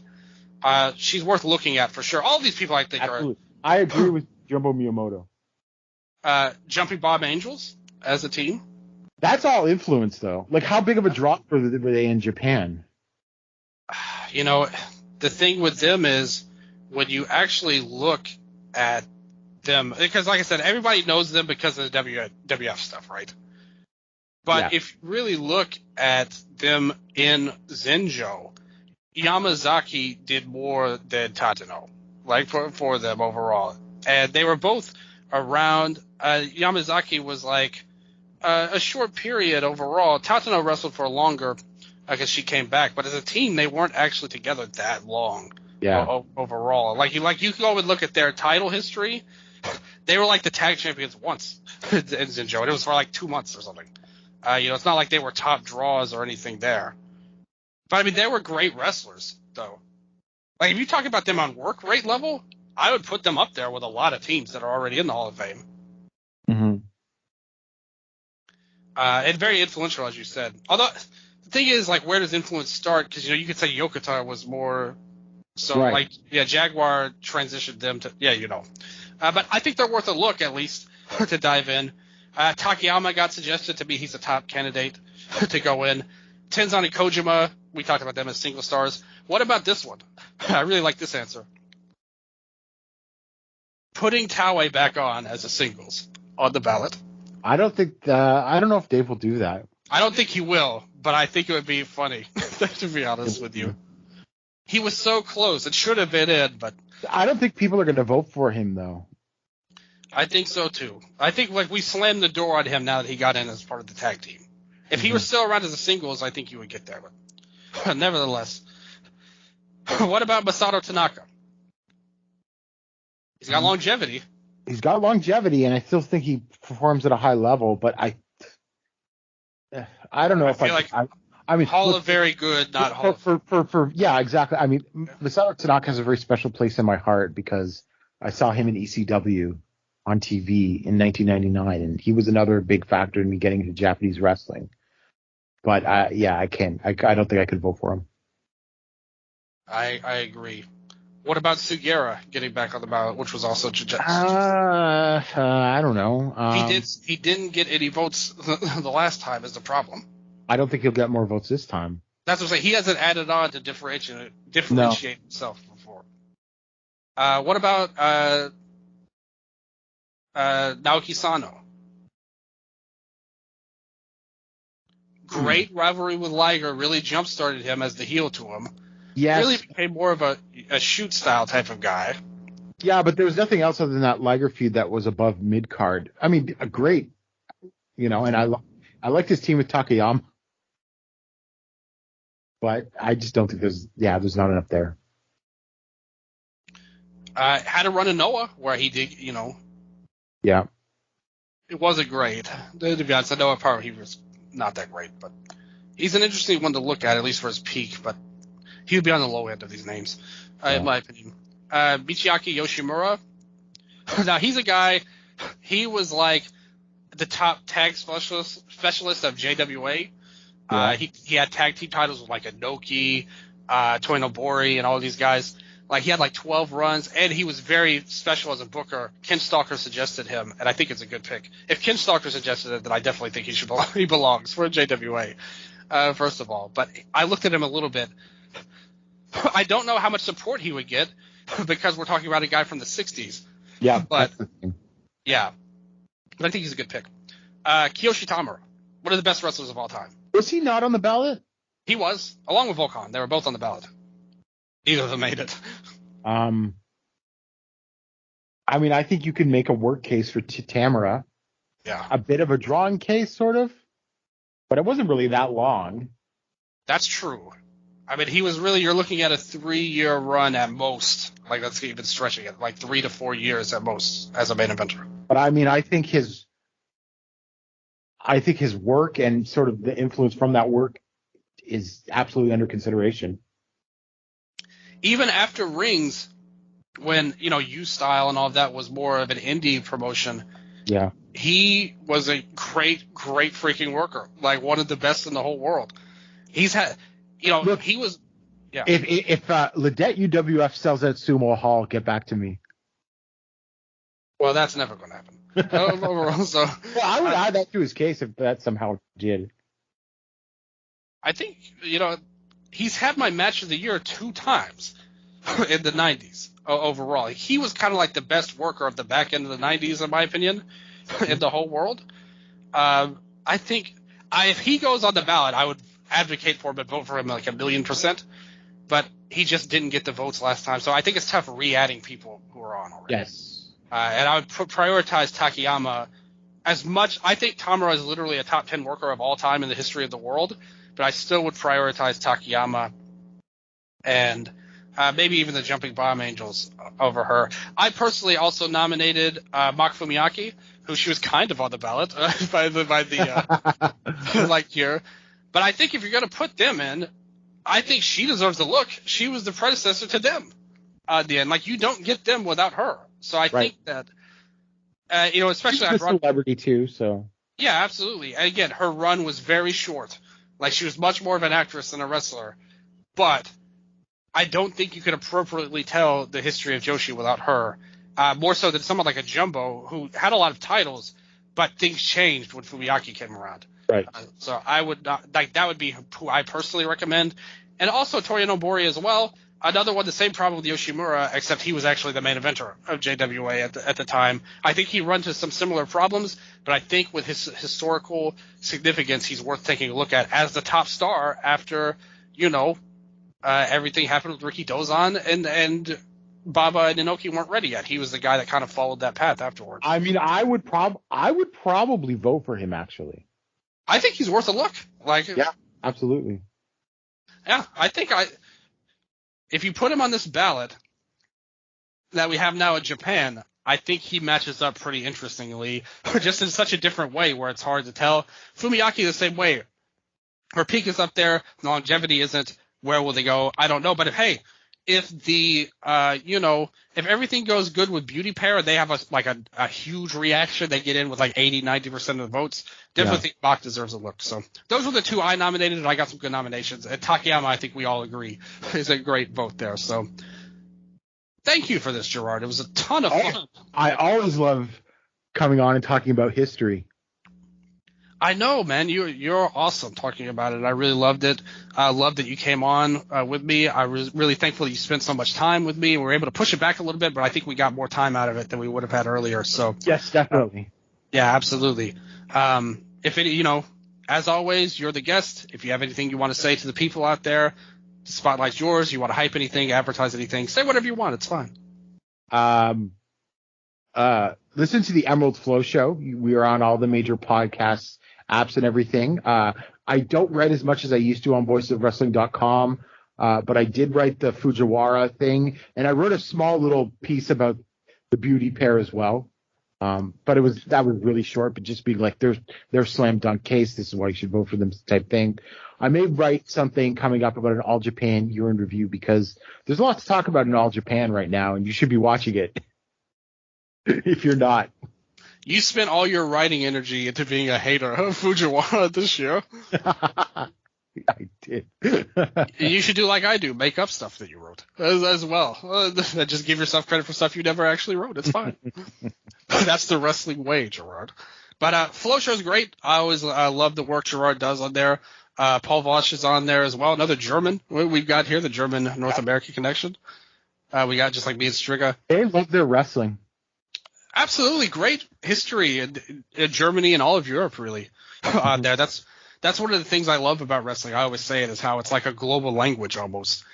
there where we're two guys from North America that are hosting stuff with people across the whole ocean, talking about this, talking about wrestling from Japan on top of it. Although sometimes you'll mention different stuff like as well if something important happens elsewhere, but mainly Noah and All Japan is your forte overall. And I appreciate that. I'm a listener every episode. Well, we'll probably cover Ultimate Party on the next episode, I think. Okay, cool. Yeah. I'm going to watch it tonight. That's true. That's coming up as we're recording as well. So it should be a lot of fun. I look forward to Brooks and Ueno in the main event. Should be a great match. Saki Akai's retirement angle. You get Jericho, your boy, your Canadian. Yeah, Jericho versus Takeshita, yeah. Yeah, absolutely. So you got some DDT stuff. He's totally right about All Japan. Me and Stricker talked about it in the last episode. But they're doing some great things. On the Patreon, I'm going to cover all the tag leagues, by the way.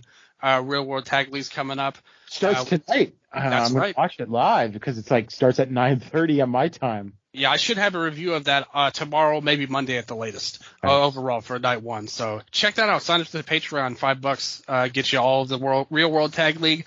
I don't want to do it, but I will cover the New Japan Tag League as well, just for the listeners. We will see what happens. I'll at least get some good Bishamon matches somewhere along the line. Stardom tournaments. I wanted to cover Stardom's Tag League, but it was such a mess that it just never worked out. So many people got hurt and injured, and insanity occurred. We'll see who makes the finals. But when Gold Rush happens, I'll cover that on the Patreon as well. I don't think we'll get a chance to talk about it on the free show, but it'll definitely be on the Patreon at least. But most importantly, check out all of Gerard's great work. He's doing some great stuff. Really proud of him and FlowShow for doing some great things and representing the community. You know, like I said just last week, we got lumped in together. Like a lot of people mentioned us as like the top Japanese wrestling podcast and stuff. I was happy with that. Great company, along with Kickout as well. So a lot of fun going on in the whole world of Japanese wrestling and in the world of Japanese wrestling podcasts for English language speakers, which is an interesting topic to talk about. But hopefully you guys can follow us on Twitter at Eastern Lariat and do what Gerard did and follow the Instagram page as well at Eastern Lariat. I saw you follow it, Gerard. Don't think I didn't. I forgot you had an Instagram until you mentioned it on the last episode. Well, in fact, we just got it when I mentioned it in the last episode. Yeah. I mean, so the Instagram, it's not like the Twitter. The Twitter, you get news and all that stuff, and we hype up on there. You get some history, I see. Yeah, like the whole Instagram is like, what happened on this day in history in Japanese wrestling? Like, let me see here. What kind of topics do we have? We only have a few posts. I just started a couple of weeks ago. Let's see what we have here. We have a very funny picture of Toru Yano as an MMA fighter when he tried to go into Pride in 2003. Very amusing. Legendary Kobashi Misawa match. Terry Funk's last match in All Japan. Young Bucks winning the tag league. Takaiwa winning the Dragon Balls, using his wish to get a world title shot against Nagata. That was 2008. Hokuto and Kazuma as well on there. So, yeah. Oh, we also put up the weekly pro wrestling covers every week, too. I talk about that. So if you don't know where to find them, just go to the Instagram. We'll talk about that. And you get a history lesson every single day. What happened. It could be a year ago. It could be 5 years ago. It could be 50 years ago. Whatever I find out, I look up stuff that happened on the day and post some pictures, have some fun with it. You might learn something on there. Hopefully have some fun, and we appreciate it as well. So thank you, Gerard, first of all, for following it. And thank you, everybody. Thank you, everybody else, for following along with the Instagram and the Twitter as well. We got a lot more followers on Twitter, or X, I guess you could call it now. Subscribe to the YouTube, listen to the show on Cage Match, all the good stuff there. Hopefully you guys enjoy it. Hopefully you guys enjoyed today's show. And we will be back. Me and Strigo should be back very soon in a couple of weeks. We have to have stuff to talk about because I don't know if he's going to watch the New Japan Tag League, unfortunately. Well, but not a lot of people are, but only one person. Those that do are very valuable for audio content, I suppose. Put that on my headstone, okay? After I pass away, reviewed New Japan Tag League there. That's what I really brought to this scene, because whenever anybody says stuff like that, like, oh, like when they talk about us, they were like, oh, they meant so much to me. I always think, man, I suck. Like, why do you want to like my stuff?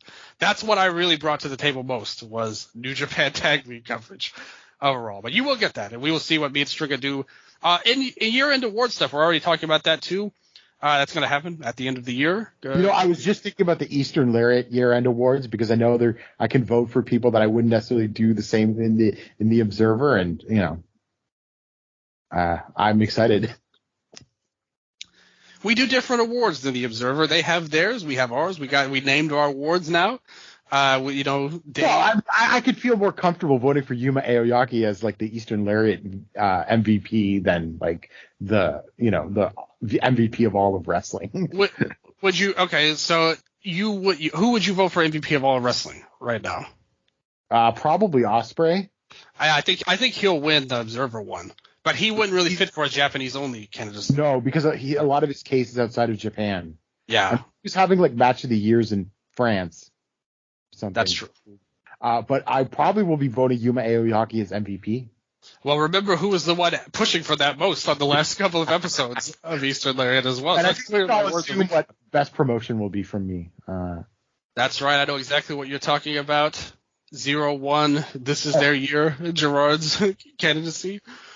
We will see overall. But yeah, Yuma, definitely MVP candidate. I tried to push back on people say, trying to give everyone else all the credit for stuff he was involved in. He deserves his roses too.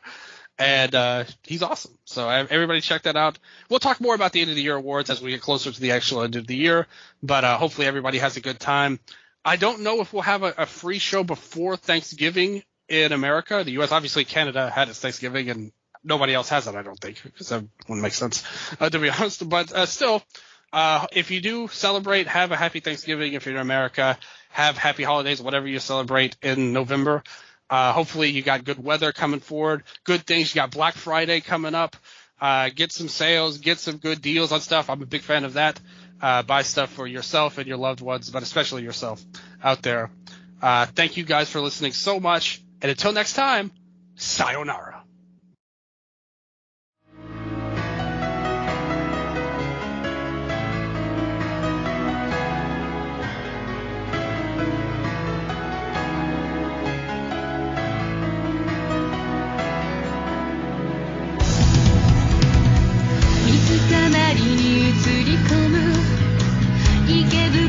駅と灰空心の声遮断する湿度と群衆たちなんで絶対そうじゃない自分に言い聞かせやり過ごした取り繕った今までが僕を臆病にするんだ目が合うたびに言いかけ本音を何度も飲み込んだ今左胸に耳を当てないで全て流れ出てしまいそうだが終わりが来てしまうなら始めなければ楽だなんてさスタートエンドでさ浮かんでこないのは見たい映画のせいかな一人夢から目覚め君も胸の痛み微炭酸ほどの刺激繋いだことでは数千の血の距離心だけは遠くにホットコーヒーを取る湯気苦い味ブラックコーヒー優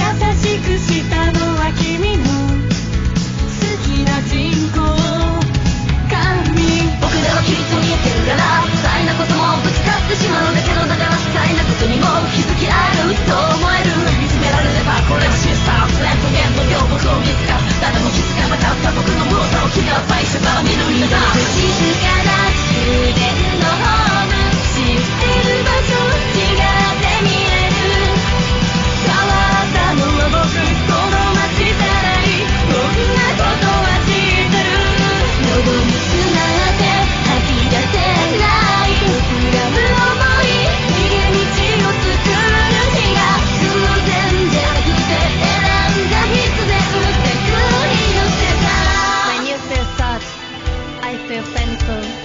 When you feel glad, I feel fun.